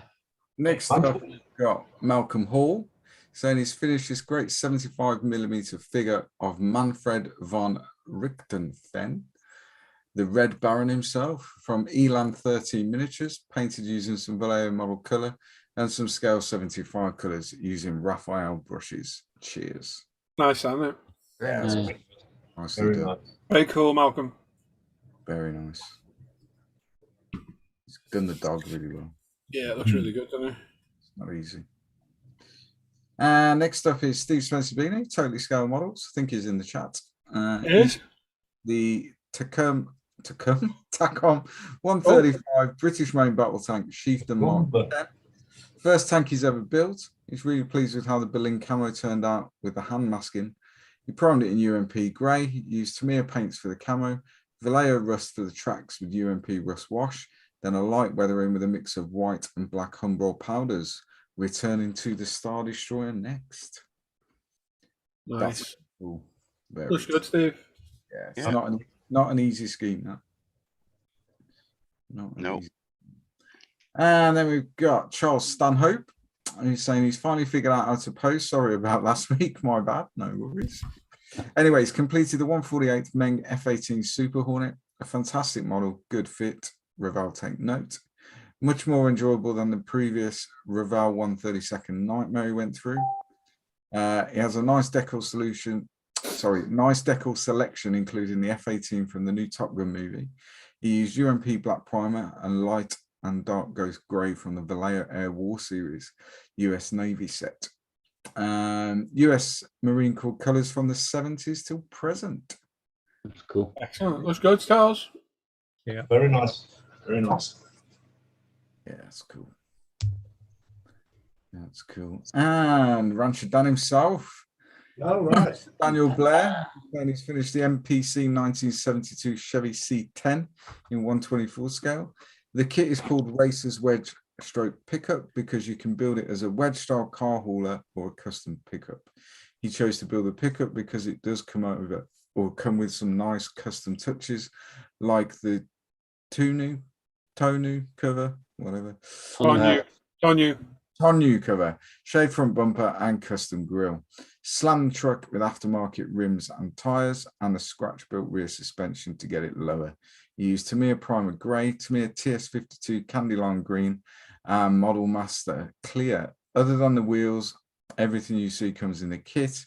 All the trim, door handles, badges, marker lights, etc. comes molded onto the body, so you have to do some creative masking to detail those features. Very nice, mate. Nice colour. That's one, Danny. Very good. Yeah. Nice. Thanks for that, Dan. Dave Hardy, yeah, I want to try one of these. Dave Hardy's tried one of these frame kits. It's the Airfix 72nd scale BF109E, which he primed with UMP grey, painted with Hataka, early Luftwaffe set, Tamiya clear coat, and panel line accents. Look very cool, don't it? Looks cool. Doesn't it? Yeah. Very nice. Good. Yeah, I'm going to have a go at that this year or next year. Ludwig Kaprskowski. He's finished a long-term project this week. This is the Snowman's truck and trailer in 125th scale. Both are AMT kits, primed, painted, and clear coated with Tamiya spray cans. The decals are mostly drawn by himself, except the mural. Nice. The exhaust stacks, gas tanks, and the Thermo King were 3D printed. The whole thing is protected under a showcase now. Wow. He loves the movie since he was a kid. Bye bye, baby. Nice. That's cool. There's some work in there, isn't there? Yeah. Oh, yes. Wow. Nice base as well. Looks good, doesn't it? Yeah. I can't imagine that's particularly small. Be huge. Yeah. Huge. Next up this week is Daniel Pedersen, and he's finished his Ravel Foods group build, which is in 25th scale on there. Primed in Model Master. Body is Tamiya Dark Iron. Accent colour is Tamiya Metallic Orange. Interior is Model Master Dark Rose Grey. Grey. Oh. Oh, boy. Oh, dear. Flip. Fabulous. Cleared with a 2K. His first attempt ever at 2K. And yeah, that's turned out Very really nice, Dan. Very, very cool. Not bad at all. Very sweet. Really, Right stripe. really cool. I'm digging it. Very nice. And next up we have Stuart Reed. He says, hi Dan, I finished this kit a while back, but have made various tweaks in the past few days and I'm finally calling it finished. It's the 124th Italieri Renault R5 Alpine Rally, which is painted in Tamiya and Mr. Hobby paints. Is used 02K clear, AK snow effects, micro balloons, wet mud, and put it on an oak base. Nice. Looks good, doesn't it? Yeah, I like that. Yeah. Yeah. Cool. Love the way he represented the dirty snow. Very nice. Yeah, looks good. Yeah. What? Our very own Mr. Alan Parker. This week he's finished the Tamiya 120th Ferrari F189. He primed it in UMP pink primer. Zero Rosso Corsa Red, Gravity Spain 2K Clear, Scale Motorsports Carbon Fiber, Home Printed Marble Decals, various Tamiya and Mr. Colour elsewhere, all sprayed with UMP Apex airbrushes, platted and micro mesh with 6,800 and 12,000 grit, polished with the UMP polishing system. Thanks for looking as always. What's your Alan? Yeah, Very nice. Very nice. Very cool. A nice Formula One car too. Love that one. Cool. Has Dan already posted this? Yeah, he did. Well, should we do it anyway? We'll do it. Just one. Oh, hang on. Yeah, go on. Yeah, it's one of your favorites. Should there be one per week, really, fellas? Yeah, one per week, guys. One per week. But he has finished the Hasegawa 24 scale 1967 VW Beetle. It was a quick fun project kit. Was amazing quality. He's primed in Model Master primer. Color is VW Arctic Blue. Lots of bare metal foil on this one. Being pedantic, I think the guys mean one per fortnight, not per week, which Dan's done. Ah, I'm with you. Oh. What one per? One entry per thing then. Fortnight. Mr. Dan Croak, he's here with his. This is a finished build, Dan. Oh, no. I thought you said you'd done everything for Luke. I thought you said you'd done everything for Luke's section. I posted in the wrong place again. Oh no! Oh no! That's cracking. He has completed the 12 scale Tamiya Suzuki RGV Gamma. He's primed the body in UMP white primer. Base coat is Zero Brilliant White and decanted TS10. UMP decal solutions, clear coated Gravity Spain 2K, micro mesh and UMP polishing. The frame and bodywork were all chrome strips, primed with UMP black and gloss black. Various Tamiya acrylics used, numerous errors, all of his own making.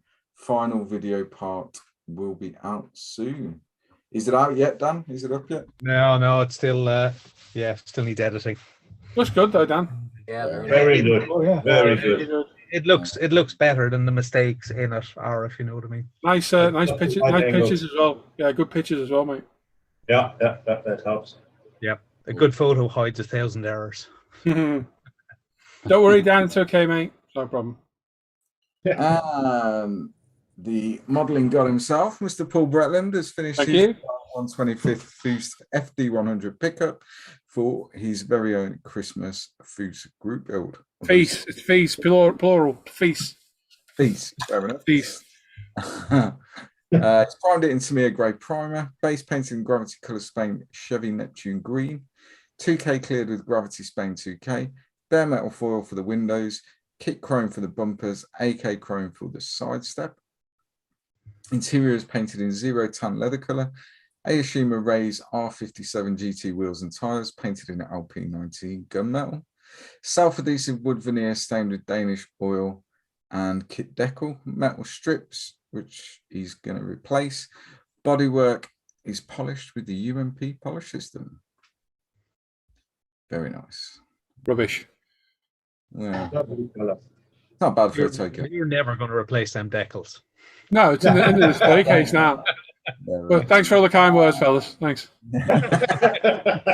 Cheers. Thanks, Luke. Anyway, cheers, Luke. You're welcome. Mr. Scattergood, who can't be with us this evening, has finished his Revel food truck. I didn't post it. Oh, terrible. Oh, yeah, you didn't, did you? No, I haven't, mate. No. Food save for next time for the Christmas group build. He's primed it in UMP Oxide Primer, the original bowl. Painted in Green Stuff World Nebula Copper, cleared in Mr. Hobby UV gloss out of the can. Few Tamiya LP paints everywhere else. The gold wheels and trim are molten metal Regency gold, all sprayed through his UMP apexes. Added a few decals here and there around the truck. Made a Tonneau cover. Tonneau cover for the bed of the truck, just to be different from other trucks. Well, someone else has done one, mate. So. Oh, yeah, Dan. Because he's not here. Yeah, take that. And the other trucks that are being built, he really enjoyed this build. Yeah, it's a nice build. It's a nice. It is. It's a lovely colour. Lovely.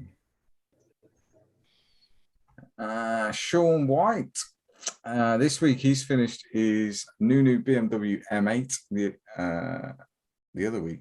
Oh. Well, he's posted it this week anyway. Also had the new detail upset. He's primed the body using MRP fine surface grain. Base colours is decanted TS26 and Pro Range 2K, all flatted and polished using micromesh and a UMP polishing system. Chassis and detail parts mainly primed using UMP black primer and colour painting using various Mr. Metal colours and Tamiya LPs. UMP decal solutions proved a godsend for all the numerous decals. Yeah, I bet that. Overall, it was a really nice and enjoyable kit to build. Have a good weekend all, and thanks for looking. Nice. That's Nice. Yeah, nice job, Sean. Yeah, it's very nice. And he was on for your viewing pleasure earlier with his lovely wife, Mr. Paul Shapland is the last one this week. Finished his Xmas group build Revell Foods truck in 1/25 scale. We primed it in pink with a top coat of 0 Rubino Rosso with a top coat of 0 1K gloss. All right. Looking good, Paul. Very nice. Very nice. And that is your lot. Nice one, Dan. Luke. That was a genuine slip then, by the way. Right then, so you get the time it takes for Alan and Luke, got the name right this time, to recap through, to place your vote in the chat. Try and get the builder's name and the subject, because we're going to have a lot of trucks that look similar over the next few weeks. And just quickly, Smoking Spitfires in the chat. Hello all. Aaron. How are you, Aaron? You okay? So yeah, you get the time it takes Luke and Alan to go through to place your vote. So when you see Alan say start your voting now, get the builder's name and subject in the chat. Are you ready, boys? That's sharing again? No. Yeah. Just as well. Well, first off, got Warden B with his Hurricane Mark 1. And second up, we've got Core with his Tyrrell Ford F1. And I'll hand over to you, Luke. Oh, thank you. I'm well prepared, aren't I? Look at this. Yeah. Look at it. Seamless. Seamless. There you go. Didn't even see the break. So first is Patrick Sedney with his 24 scale Tamiya Aston Martin DBS. Malcolm Hall with his Elan 13 miniatures 75mm figure of the Red Baron. Steve Spencer Beanie with his Tacom 35th scale Chieftain Mark 10 in Berlin camo. Charles Stanhope with his 48th Meng F18 Super Hornet. Mr. Daniel Blair with his MPC 24 scale 1972 Chevy C10. Dave Hardy with his framed Airfix 72nd scale BF 109E. Ludwig with his Snowman's truck and trailer in 25th scale from AMT. Daniel Pedersen with his Revell Foods truck in 25th scale. Stuart Reed with his 24th scale Tallery Renault R5 Alpine Rally. Alan Parker with his 20th scale Ferrari F189.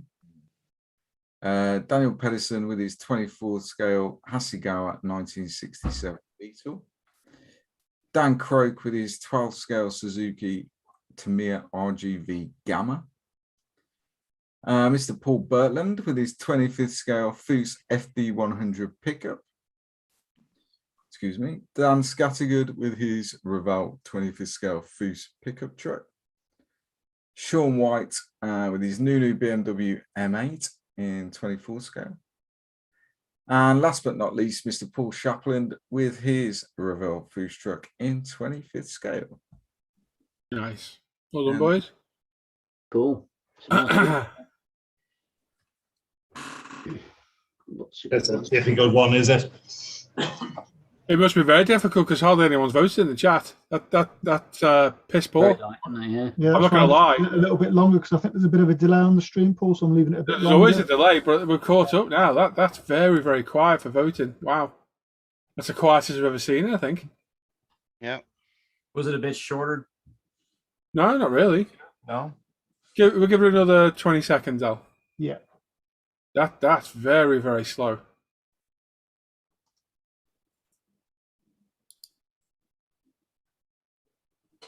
Wow.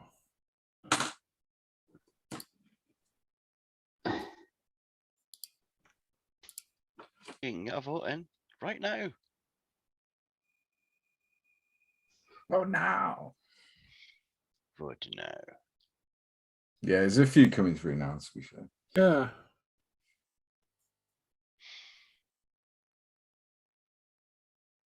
Yeah, you're right, Steve. 100 people watching and only just over a dozen votes. Yeah, that is, it's not great, Yeah, and the thing is, people, especially with a live stream, and I think Steve mentioned this last Saturday on the Saturday Night Crash, because they do a similar thing, but they do it once a month for their banner.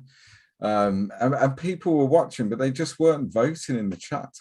Yeah. You know, and a live stream is hard enough without, you know, you need that interaction from the people. It needs the viewers' input and interaction. It doesn't matter whether there's 10 viewers or 100.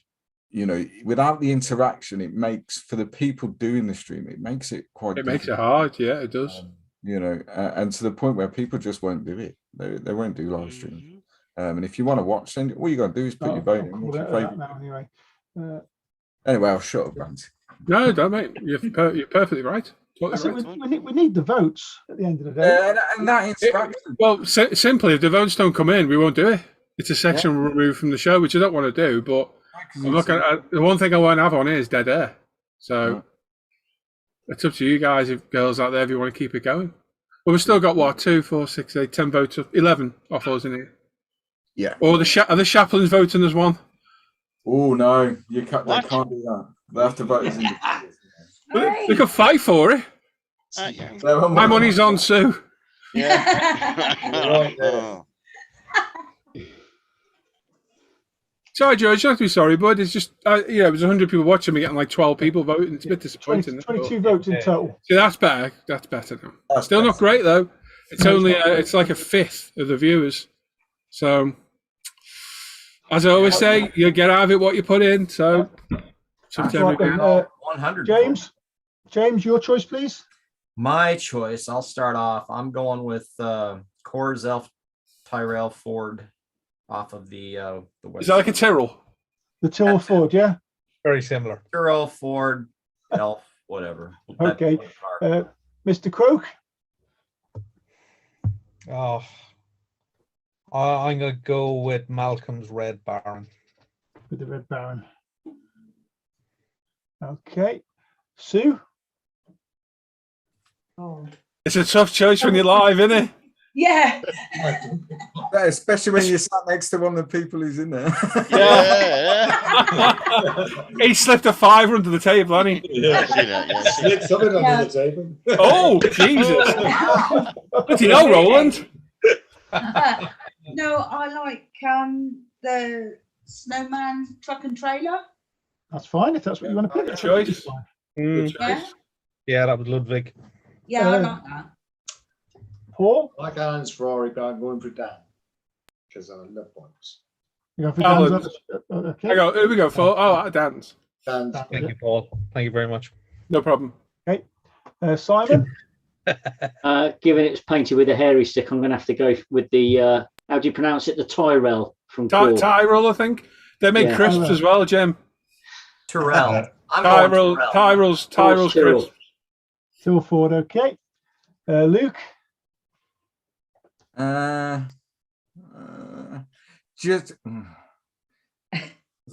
It was out of either your F1 car, because that's awesome. But just because I know it's not an easy build and he's video built it, I'm going to go with Dan Suzuki. Oh, thank you, Luke. Dan Suzuki, okay. Good. Roland? I'll have the truck. Thanks very much. The Snowman. Snowman truck, okay. Gareth? Yeah, I'm the same. Ludwig's Kenworth 900. Okay. Let's Paul? move here. It's got to be Dan's build. Exactly what Luke said. He's had a struggle with it. He's had a few things go wrong. He's pushed through, and he's video built it. Unless you video build stuff, you'll never know the effort involved doing it. So yeah, fair play, Dan. That looked brilliant. Yeah. Really did. So yeah. Al? I'm gonna go for Malcolm Hall's Manfred Albrecht Freiherr von Richthofen bust. Pardon? Red Baron. The Red Baron. Baron. Okay. Got you. Well said, Al. Well said. Give him his title. Come on. Yeah. I mean, yeah. that was cool. There's a lot of cool builds. I can't even choose myself, to be honest.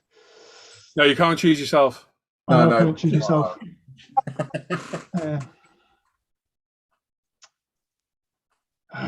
Just I'm working gonna out have to whether say, there's one vote. I'm gonna have to say Ludwig Snowman truck and trailer with it. To be honest, myself, I think. Was there one vote between you and Cor then? What? No, well, no, there's actually a three-way tie. To be Roland's honest, with me. Roland's there. Yeah, I didn't even know what you said. I said, is there one vote between his and Cor's? I don't know. I haven't got a clue who's where. it's actually a three-way tie. Oh, That's good. nice one. To be honest, Not between about five. I don't know how we're going to deal with this one. So it's between Malcolm with the Red Baron, Ludwig with the Snowman's truck, and my Ferrari. Well, we'll get you out of the equation straight away. Yeah, I'm happy I'm with that. joking. I don't know how we're going to do this. Fight to the death? Yeah. Rock, paper, I scissors. love it. His See pistols. which one burns the best? Oh, yeah, I like the idea of that. You start with yours. Yeah. I'll pass. Okay. What about as their guests on the show? One vote. I like it, Luke. I like it. Yeah. Hang on. Let me do something else as well. Wait a second. Like a full screen. Yeah, there we go. There you go. You know, like Dragon's It was like, Den. oh my god. Yeah, take a second to collaborate with each other and come back with the winner out of those three. So you're choosing out of That's Alan's a good one. Ferrari, So we are out of this.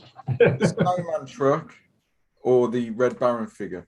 Yeah, so the Red Baron figure, the Snowman truck, or Alan's Ferrari. And similar to Dragon's Den, if you want to go to the wall at the back to discuss it, you're more than welcome. Really?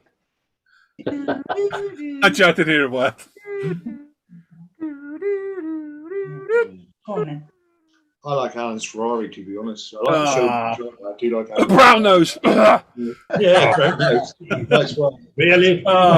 Really? You know, that's the second time he's got the banner now, and every at the end of this. Nice one.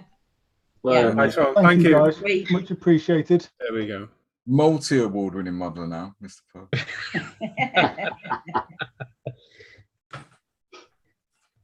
Cage fight. Shane said a cage fight. Yeah, There you go. But the budgie would win. The budgie would win. definitely. I'd win. Oh. Yeah, so there we go. Well done, Alan. Congrats. Thank you. You get the honour of putting your own picture over on the page. Yeah, I'll give it 5 minutes because I'll get shouted at otherwise. Uh-huh. Are you? You should I just got. That's right. Long story. Oh, Tell her again. okay. Lost, but okay. Paul, George says, sorry, Paul, working while I'm watching. People streaming of his free time. He'd share the love with them. Does help. Normally, lots more votes. There is normally. Yeah, I'm surprised there's so few, actually, to be honest. Yeah. I don't know why. Well, we can't force people to vote, so it's one of them, isn't it? Steve says people work hard to produce these models, and some recognition for what they do is nice. Yeah. 3 joint winners we could easily do, but I'll have a pig of a time get them all on the banner. So we should have done that. Actually, it would have been more fun. Yeah, I mean, I was thinking that. I mean, it could be do. I could do it. If you want to do it, mate, it's you. Just do all theirs out of focus and do yours pinpoint. Put all the text over there. Yeah. Yeah, that's it. Yeah. Hello. So yeah, there we go. Well done, everyone. But yeah, if we could see some more votes, it'd be very good. It would. Right. And sorry for Luke putting you on the spot, Paul and Sue, but that was a good idea, Luke. I like that. What have we got left to do? We got Roland's bit. That's it. Questions. Oh yeah. We got many questions? We've got 4 on Facebook and 1. Are any not from Daryl? None of them are. Oh, he's vanished, hasn't he? He's gone. Yeah. Yeah, he has. I know he said just before Telford something came up and he couldn't go. I don't think we Yeah. Hopefully he's all right. Yeah. Go on then, Dan. We'll do your bit. Yeah, cool. Okay. So, question number 1 is from Daniel Pedersen.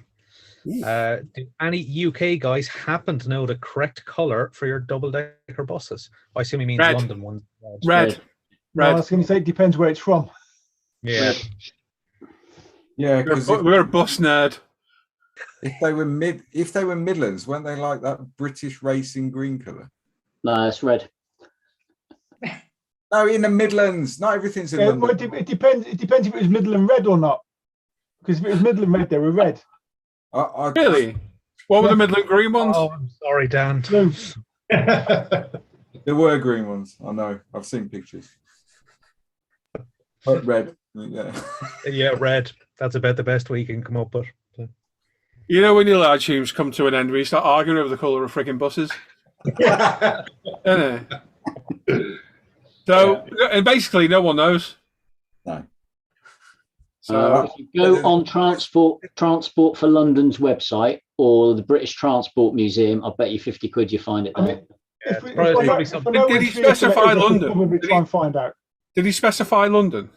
No. No. He's just written in the chat. I have a huge Revell London bus, so it's the red for. Well, that one is the red bus, so it's red. I was right. Yeah, There'll it's be, what right. there'll be a red. special red though, wouldn't there? Right, Yeah, the it'll be London something like buses, Bright red. the London Route Master buses are red No. because it's exactly the same colour used as the Royal Mail. Yeah, the Royal Mail London Post Box Red. Yeah. Underground. Postbox red then. Cully's got it. The London bus red. Well, thanks, There you go. Scott. That's the best answer we've had so far. When they're yellow on the TV show on the buses. Can't remember now, mate. I'll get you, Butler. That was terrible. Blue ones on the buses and red. Here you go. London buses are Pantone 485C red. Don't do the red. Al rightly says the same colour used by the Royal Mail, London Underground, Kit Kat, McDonald's, and of course My London. Kit Kat. Yeah, apparently so. Same colour.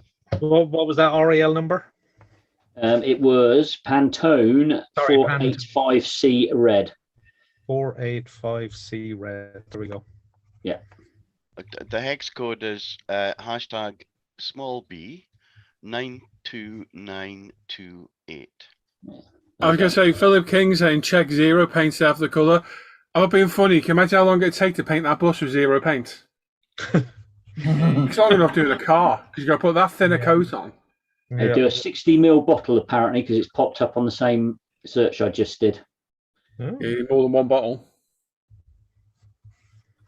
Yeah, you possibly will for that. 24 scale, yeah. You'd be there all day painting that with zero. Yeah. Yeah. We're not keeping you awake, are we, Gary? Yeah. Yeah. Looks like he's dozing off. Can see his eyes going. Okay, moving on. Question number 2. Question number 2 is from Dino Johns. Planning to airbrush some AK Extreme metal paints over the weekend. What is the average cure time for them, and what is a good gloss or semi-gloss clear coat for afterwards? They do take quite a while to dry because they're enamels. I don't know what to say. 48 hours. The longer the better, to be honest. Yep. The longer the better. I would have said for enamels at least 48 hours. Even though you don't really want to handle it at all, really. Yeah. He does say the clear coat would be for sealing some decals. I'm guessing he's putting some decals on. Put a clear coat, you have to be careful of because the enamel will dry slow, won't it? What was it he's painting? He didn't say. Just says he's going to airbrush some AK Extremes. That's it. So I don't use AK streams on smaller parts. Yeah. I wouldn't like to use them like a car body. No. I do. Just take forever to dry. Or if you watch my food build, I actually rubbed off the paint on the side steps of that just by picking it up. That was like a day and a half later. So I'd leave it at least a week before clear coating it, if not longer, to be honest. So in reality, choose a different paint. I Choose a personally lacquer. will make your life a little bit easier. Go with lacquers, yeah. Okay, there we go. Next up is Matthew Jackson. Hi guys, one for car builders mainly. I'm wanting to try out carbon fiber decals on a car bonnet and was wondering which type or brand would you recommend? I go Scale Motorsport all day long, me, personally. But I think Alan likes the Tamiya stuff. Yeah, well, Tamiya stuff's pretty good. It's pretty malleable. Yeah. So yeah, I like the Tamiya. I've never stuff. used that to get some. No, it's good. I've used Model Factory Heroes on stuff as well, and that's been all right. It's quite thick, but it's all right. Cool. Might not do a bonnet if it's got a vent on it or anything like that. Could be a while, but there we go. Next up is Shane Wright. Hi, Dan the Man and crew. When doing weathering on a model AFE plane, what would be the easiest route for someone new to the hobby? There are lots of products out there, i.e. filters, oil, panel line, washes, etc. There would seem to be a chance people could overload weathering and put people off even from attempting it. Yeah, Ultimate Washes are a good starting point. The benefit of using UMP washes is if you don't like the effect, you get rid of it real easy. Yeah, you just wash it off. Literally, yeah. Yeah. Start off with a basic panel wash and then take it from there, really. Just small steps at a time. There's no real point doing, if you're new, going the whole down the oils route and all that sort of stuff. When you're new, you're just going to end up making a mess. Yeah, I would say for ease of use and quality of product for someone that's new to weathering, UMP washes, UMP pigment. Yeah, can't go wrong with either of those. They work very well. And apparently there's some good videos on YouTube on ISM. There's a few, and there's some on Luke's channel as well. If he's still got them up. Yeah. Yes, mate. Haven't you? Get yourself a paint mule and practice with everything. Yeah.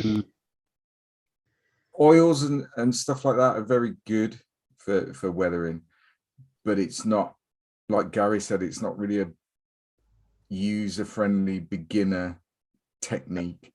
It takes a lot of practice. So for ease of use, washes and pigments, and like Al said, if you want to practice with oils and filters and all that sort of stuff, then get yourself a paint mule, and then you can practice to your heart's content before you commit to something that you spend weeks or months building.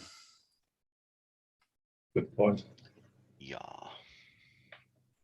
Yeah, I mean, that's the thing with paint. You can just use, you can try different techniques on different panels. Just pick a panel. Yeah. And try. Yeah. I mean, it's things like chipping and all that. There's so many ways to do it. There's different techniques, whether that be hairspray, chipping fluid, painting them on, pencil. There's so many different ways. So if you've got something you can practice on, like Dan said, pick a panel and just practice on that individual panel. Yeah. And if you've got a fairly big mule, you can practice all sorts on there. I mean, the thing is, you look at, some of the YouTubers that are, I don't know, known for their kind of weathering skills, and they all have very different techniques. Yeah. You've got someone like, you got someone like you, Luke, who's used a lot of the UMP washes and like the LRD. Yeah, but if you want to watch someone who knows what they're doing, you can look at, two that spring to mind, and it's particularly in relation to sort of weathering techniques and the differences of how they achieve. They both achieve fantastic results, but doing it in a completely different way. So one is Night Shift. Yeah. Predominantly armor. And one is Will Patterson, who does predominantly aircraft, but they go loggerheads about chipping all the time, about how to achieve chipping, but actually they agree that both end results look good. They just approach it in a completely different way. Yeah, and then you've got Mike Rinaldi at the moment who's just got a huge amount of videos out there on his stuff. Scale Model Medic, to be honest, for me. Yeah, absolutely. Has done some brilliant stuff. That construction equipment, that excavator he did was just fantastic. And again, his techniques are so different than other people's out there. So, but ultimately, the best thing is try something, see how you get on. Yeah. What works for you at the end of the day? Everyone's slightly different approaches. Indeed. And the only way to learn is to try. Yeah, exactly. Yeah, so the next question was from the chat from earlier, from Gaz Vickers. What's the best rescribing tool for aircraft? Got two that I use all the time. The USA Scribers, while can be uncomfortable in your hand, you do have a little bit, you have good control over it. And you can also push and pull with it. I know it sounds dodgy, but here we go. So these guys right here, those guys are good. So you got your hook on one end, and it, after years and years and years of use, it still has a nice sharp tip on it. Then they're just a single stamped part, aren't they? Yeah, but they are beveled or sharpened to a point. And then on this end, you can flip it around to push and pull with. One other thing I like to use, comes in handy, simple razor saw. Again, nice control. You can roll over surfaces with and leaves a very nice result. And then while pricey, you've got your Tamiya engravers that start from 0.1, 0.15, 0.2, 0.25, 0.3. I think they go up to 0.5. The nice thing about those is now if you typically on aircraft, all your lines aren't always the same width. You can vary your gaps between their lines, which was kind of a nice feature. And maybe you could go in with your two basic tools here, and then once you have your pattern laid out, then you could dress them up and clean them up with your varying widths, provided you're not going any smaller than these. But I mean, that's pretty darn tiny anyway on your razor saw blade. So a couple ideas that I go with as an aircraft guy. Me, I use Tamiya Scriber. It's the cheaper one. I don't get on with that at all, which is the trumpeter one, like Paul said earlier. It's a really good way to scratch your model because that's basically all it achieved. The best one for me is, they're not cheap, is the Funtech Scribers. So similar to Jim was saying with the Tamiya ones, they start at 0.1. You get the different widths up to 0.3, and they're very nice in the hand. They've got this foam grip, and they're very comfortable to use, very, very sharp, and do exactly what need to do, but they're not the cheapest. But yeah, they are good. Where'd you get that from, Luke? I got that from umpretail.com. Oh, that's a good place to get that from. It is. It's the only. No. It will be the Adam. Yeah, they're in stock. You can get them. But yeah, as with many things in the world at the moment, that's not the fault of UMP Retail. That is the fault of the world. Yeah, global climate at the minute. Well, I think you do have the Tamiya ones, because that's where I got mine. Yes, we do. The Tamiya Engraver, which I have to say is brilliant. I used it the other day. It's brilliant. And I'm the same as Luke. I've got all those, and Jim's razor saw as well. God, what's Jim got there? So now that's a way of engraving lines, isn't it? Yeah, that's very extreme way of putting lines in Jim. Had a hacksaw out the other day. Like an anal probe. I've witnessed that. Jim took the hacksaw to his kit the other day. Oh, hang on. Luke's got a question in the chat. Oh, God. No. Anyway, crack on. We'll come back to Luke in a bit. Yeah, there's a question just came in as well from Keith, Hall 247. What size needle should I use for sign writing a model? Oof. Depends what you're sign writing. I hope it's going to be graffiti-ish. Scale. Yeah, what scale? I mean, generally, if I was going to do that, I'd probably use a 0.2. Yeah. It's not going to look. You're not going to get it neat though. No, I mean, if I was, it depends. When he says sign writing, is he talking about like a World War I bus or something where he's gonna, or is he talking about, like a mechanic's pickup truck or whatever? I would be very, very tempted to brush paint rather than airbrush. I think with a bit of practice, you'll probably get a much neater result than, unless you're very, very good with an airbrush and masking. You'll probably get a neater result.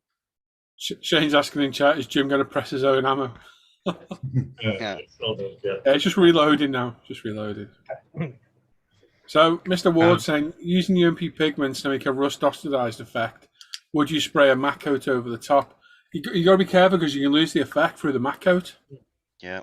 And depending on how you've attached the pigments, you can blow them off as well. Yeah. You can do, yeah. You have to be very careful.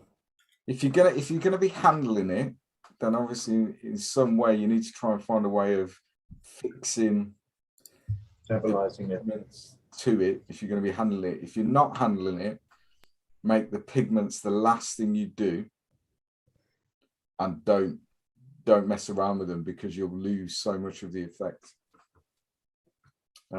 If you're doing rust and you want to be handling it, bear with me a second. A really good way of doing it is a Citadel technical paint. I'm not going to be able to put my hand on it now. Hey! In trouble again? Yeah. You know. Just quickly, I've got a joke. How much does Santa pay to park the sleigh? Go on. Nothing, it's on the house. Hey. Now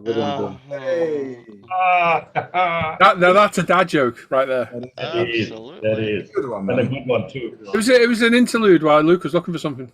There we go. I've got. There's another one in the chat as well, Paul, from George. Oh, another joke. Oh yeah, I read that one earlier. Yeah. Sorry. It's quite funny, actually, I have to say. Yeah, I know. Yeah.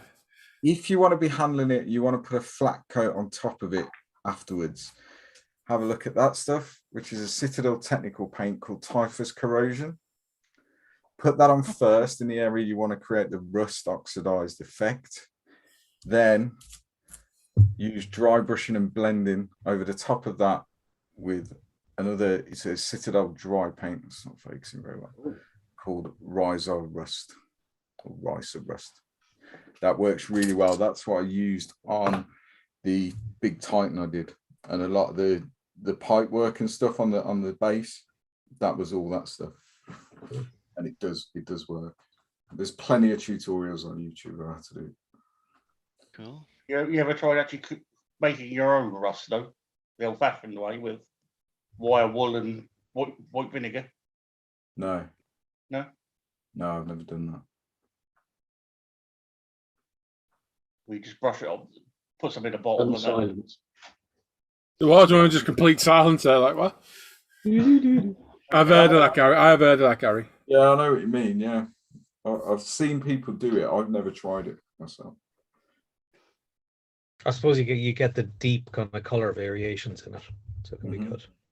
And I don't really get on with them very well, and I'm loath to mention them really. But the Mig Rust paint set, the acrylics, boo. Yeah, boo.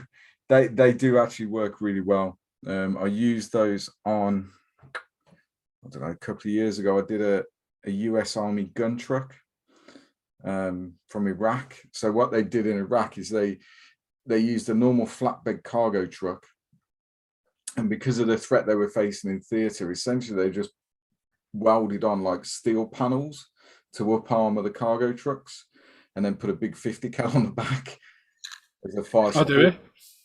But because of the environment in the desert, these metal panels rusted really quick and oxidized and everything else. And I used that paint set to do that, and it worked really well. It's a 5-stage paint set, so it starts very dark, and then you just airbrush it through, going lighter and lighter and lighter, and getting that tonal. Which one was that again, Luke? That's the Mig Rust Big one. set. Another alternative. One I've been trying. I was just looking earlier today for its Life Color does a rust and dust set. The Life Color sets are okay. Some of them. Yeah. Dust set's good, isn't it? No. Don't like the rust and dust from Life Color, Paul? Watch my Challenger build and watch it all go south very quick. Well, you can't build armor, so. Pardon? Oh, that's fighting talk. Well, I can't build armor like you can't build cars and bikes, then. It's true. At least I finished mine and put them together. That's right. See, I can't finish mine. So I was going to tell you about this woman that eats plants, but you probably never heard of her before. One more. I've got one more. Quite a good one. This. What's got 4 wheels and flies? A garbage truck. You've got to give me that one. That's quite a good one. 2 laughed. That'll do me. Yeah. You're a miserable bunch of gits. Even Gary's smiling, and I hurt him to do that. You're late tomorrow. It's a grimace. Oh, is it a grimace, is it? It's a grimace. Back in the facade, Gary. Sorry, I've got one more. Sorry. What's the difference between a hippo and a zippo? One's lighter than the other. Close. One's really heavy and the other's a little lighter. Nice. I like it. There you go.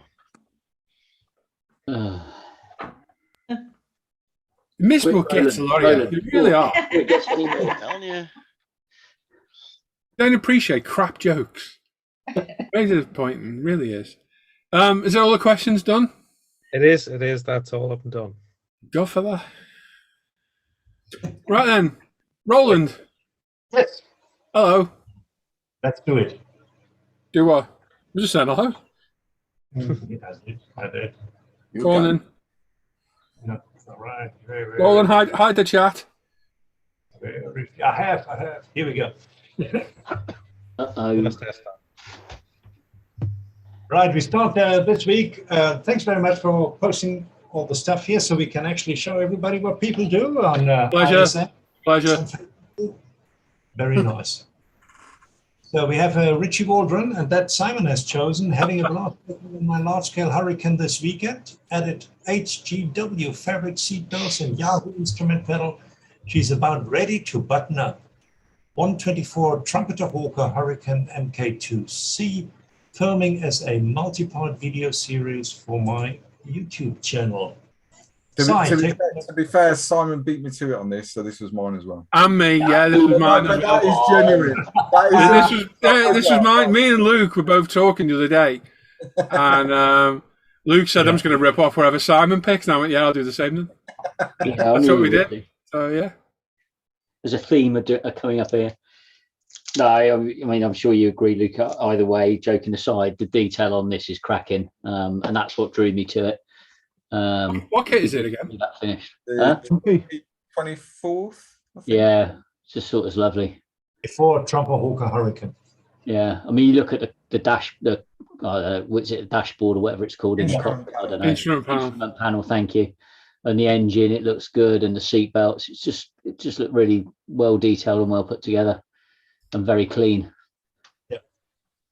Yeah. I mean, for me,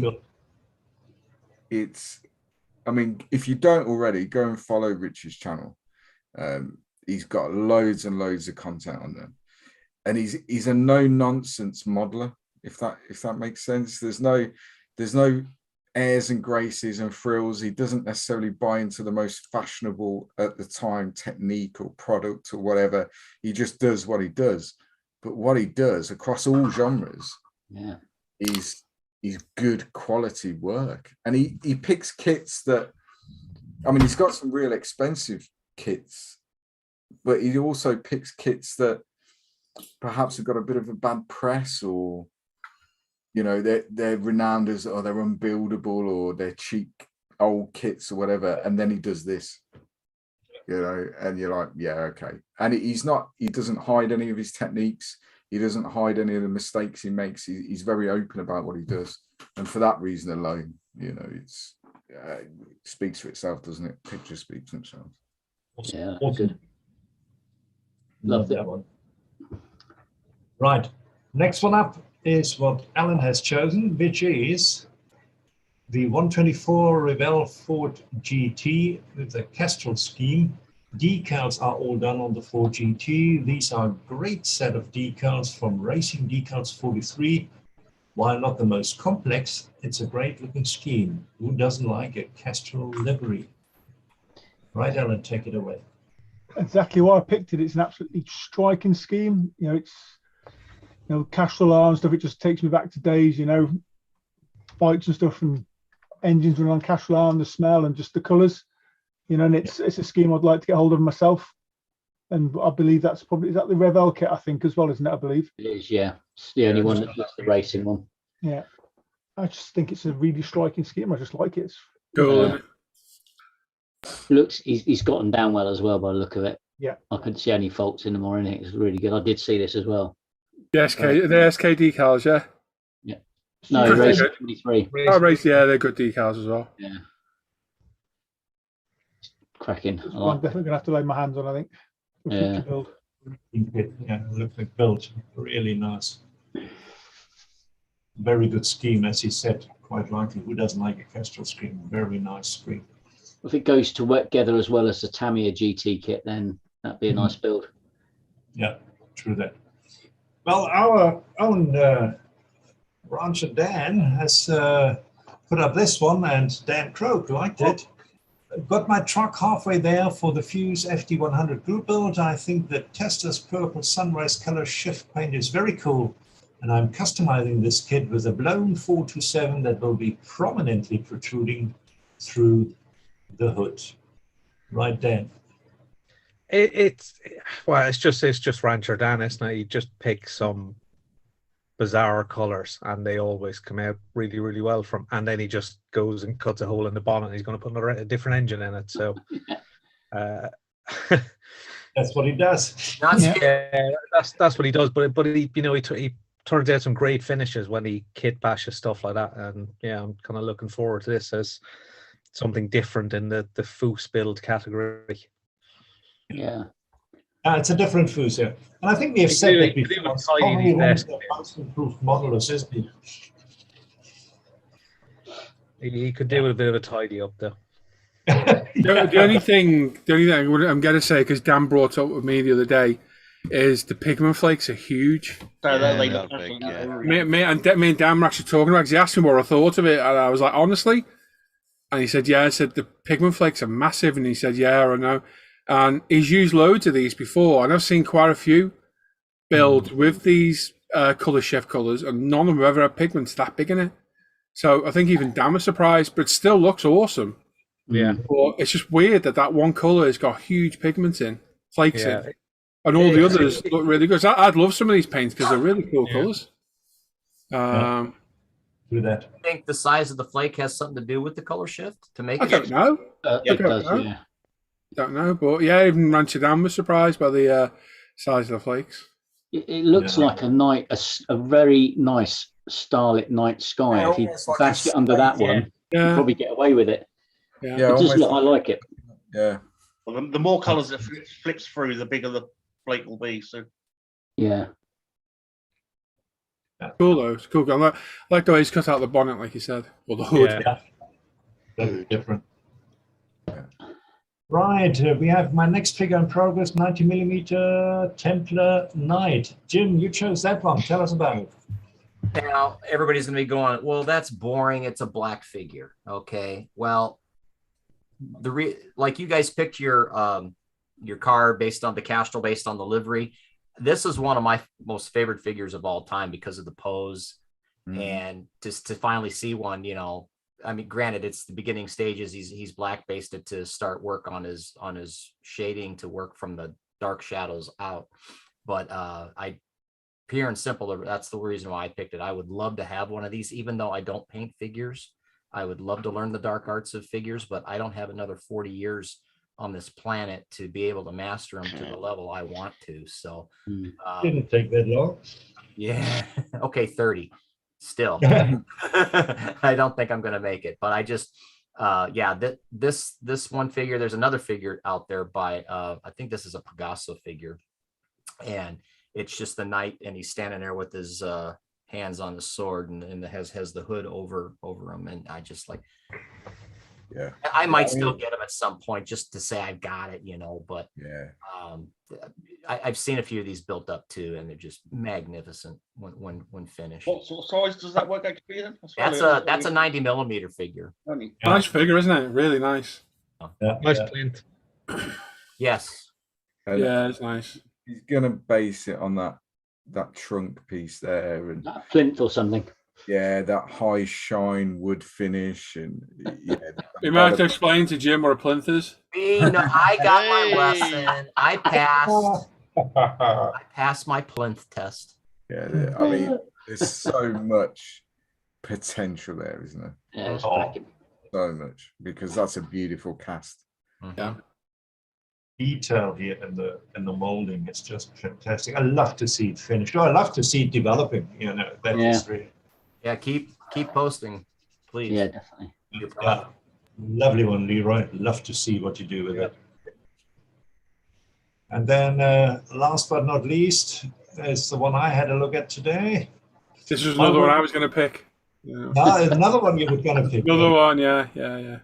While working on the Skyline vignette, I also made progress on another build. I decided to build a Honda RC 166 GP as a tribute to the Top Mountain Motorcycle Museum, which unfortunately had a massive fire during the winter of 2020. Almost the whole collection, motorcycles and car, were lost in this fire. After looking through my 2019 photo collection made during my visit to the museum, I decided to display the motorcycle on a wooden crate like it was during the special exhibition that year.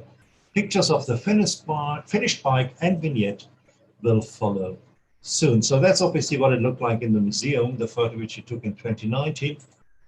And this is where we are as far as the model is concerned. And I love this. I think he's doing a lovely job. Obviously, he will be weathering the engine and stuff, but the looks alone and the photos he takes, which are very, very nice.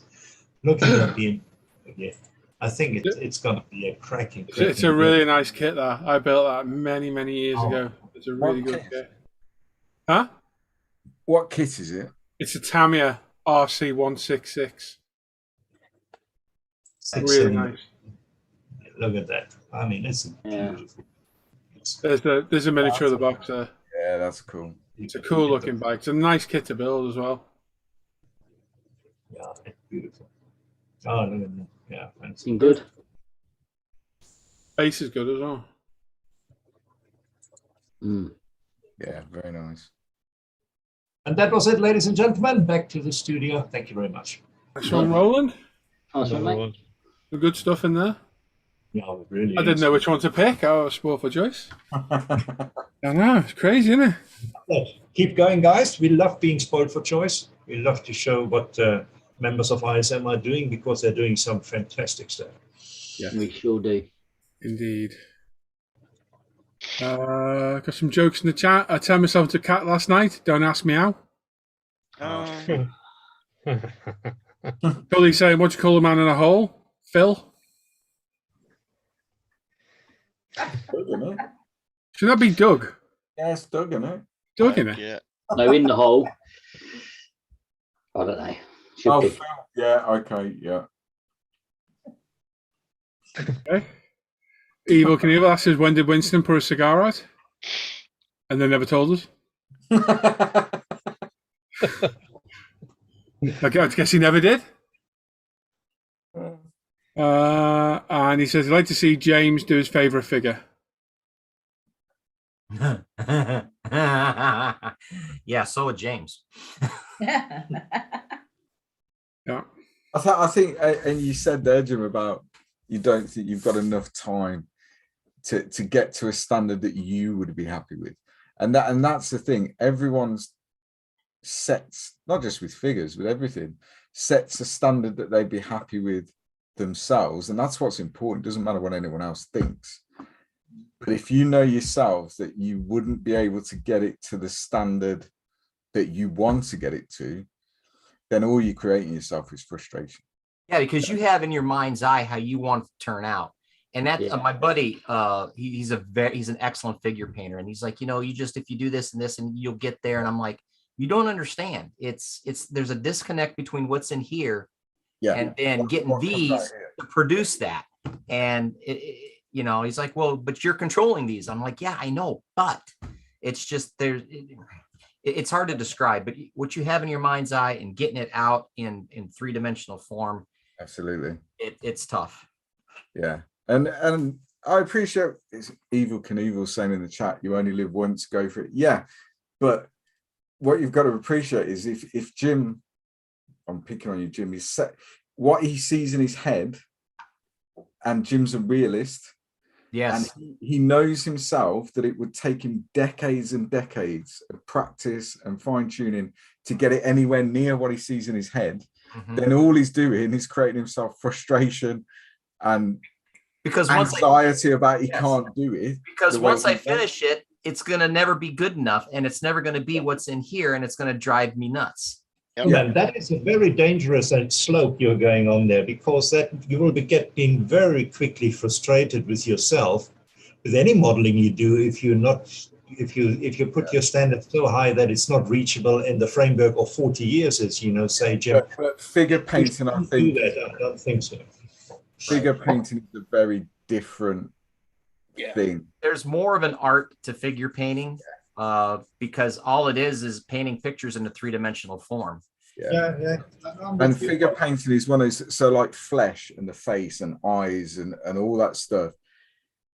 The human eye, looking at any figure, whether that's a 28mm Space Marine for a gaming table or that 90mm Knight Templar, the eye, anyone looking at it, is automatically drawn to that figure's eye, and then the face, and then it goes out from there.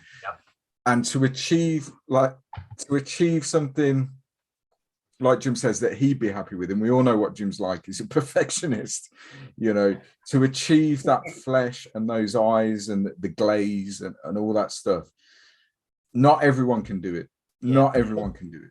They say one of the hardest things to do in figure painting, if not the hardest thing to do, is to make a face look real. And I've seen some awesome paint jobs with faces that are just like, holy cow, you know. And then there's the also rans, and that's where I would be in, and then that's why I wouldn't be happy with it. But that's obviously the other side.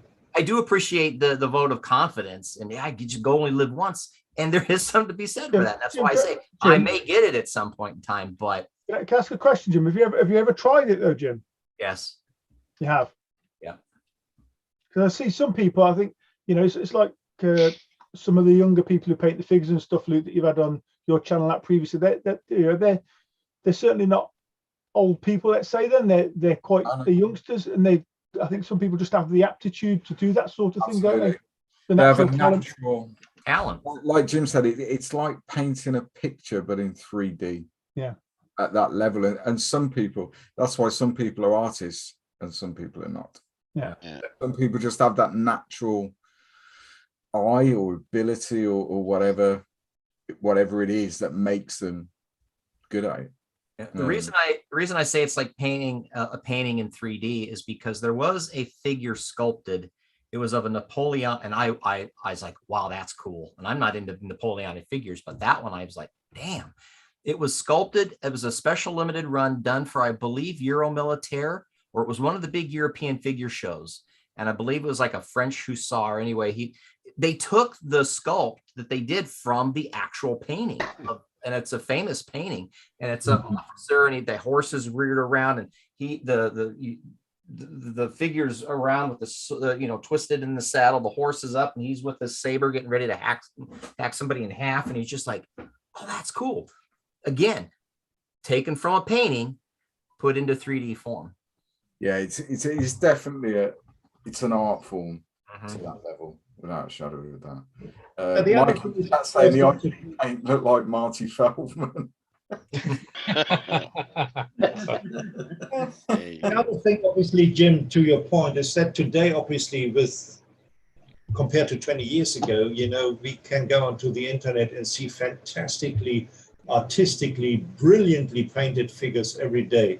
And when you see them, you say, oh, well, I'll never get that good, so I don't even start. I'm not quite sure that's the right attitude. I see. No, I agree with where you're coming from, Roland, because, yeah, if nobody ever didn't try, then nobody'd ever get better. It's just I've painted myself into a corner time frame wise because I've devoted all my efforts into mostly aircraft, and now I've recently expanded out and I'm doing other things. So to your point, you know, if you don't try, so I'm doing armor, space, ships. I mean, I do it all except figures, which because it's just a whole different animal. There's enough similarities between model building with all the genres that we build But then there's figures over here, and it's so artistically based that's why I call it, and some people call it the dark arts, because there is a definite talent and eye to it. That is a point that I get you, Jim. Yeah. No, yeah, I I think you just have to try it. Please try it. You have. I think you do. I mean, I've been working on this guy since earlier in the year. Yeah, and it's shit. See what I mean? I know. Hey. I don't know it is, but hey. Oh, Tell it as it is, Jim. Go on. No. No, I'm messing with you, Dan. No, I hear what you're but it's the same thing for me. I could say I know I'm probably not going to be. I probably wouldn't go to kind of larger scale busts than this, because I don't think I would do a human face justice. I kind of get that, which is why I went for a kind of more of a sci-fi fantasy. right, figure. right. But at least it kind of pushes me to try a few different things, like that tonal variation in skin and stuff like that. So I just said I'll try it, see how I get on. If I think it looks rubbish when it's done, I probably won't do it again. But which is why I also have a couple of little Warhammer figures I need to paint as well. So.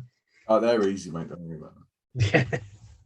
Yeah. Yeah, right. Yeah, apparently for me, it's just I would be driving myself nuts. Like I said, the one figure I've tried, I've done it like 3 times now, and I keep on starting over on it because I'm not doing it the way way it is in here. You know, that's the frustrating part. Yeah. Okay. Yeah. I'm not an artist, and I know I'm not an artist or artistic. So Autistic. artistic. I'm talking away here. I told you on can't hear the you. phone. Yeah, well, Jim, I wish you'd stepped a little bit quicker. You shut up. You're a piss artist, Al. Oh. Yeah. What I was saying before I was muted, I think, was with Jim, it's too long didn't read Jim Shitter painting figures. Yeah. Yeah. Pretty much. Pretty much. Yeah. Yep. Anything else? Yeah. No, George has got a question. He said, do you prefer hand sculpted figures or 3D scanned from real life and printed figures like those from Reed Oak? Depends. Yeah. You don't paint figures. Depends on the quality of the print. How can you answer he doesn't paint figures? Well, now listen. Come on, how can you say it depends and you're sitting there telling us you don't paint figures? Because I wear Depends, but you don't get that. That's an adult diaper brand over here. Anyway, what? No. So Reed Oak they make really cool figures for, in their 30-second scale range, and there's a lot of pilots, a lot of deck figures. So if you're doing aircraft, and most of this stuff they put out, U.S. Navy related, they do a ton of it, and they're small enough. They're like 30-second scales, 54 millimeter. Yeah, you can be a half. Well, I was going to say half-assed, but that's not right. You can be a halfway decent figure painter and kind of get away with it. But your bigger sculpt, your bigger, figures, I think the more sculpted ones probably tend to be more of a, although I haven't seen very many big sculpted, big 90 millimeter figures scanned off of a real figure, because mostly your 90s are more historical. So those people are dead, buried, and gone. You can't scan them. But your more modern alter day stuff that can be used in dioramas. Yeah, that's so it like I said, it's why it depends. It depends on what you're going to use that figure for. If it's going to be in a diorama, cool, rock on. The bigger ones, probably more of the sculpted. Yeah, what Jim said. Basically. Even though he doesn't paint figures? Even though I don't paint figures. Yeah. So Evil Knievel has said, so you do figures then. I like Tribune's comment, comparing yourself to some of those artists. That was like comparing Dave's Garage to Chip Foose.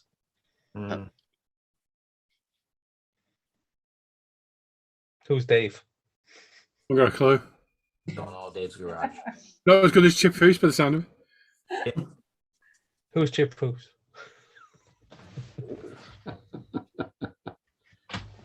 Right then, is that all questions done?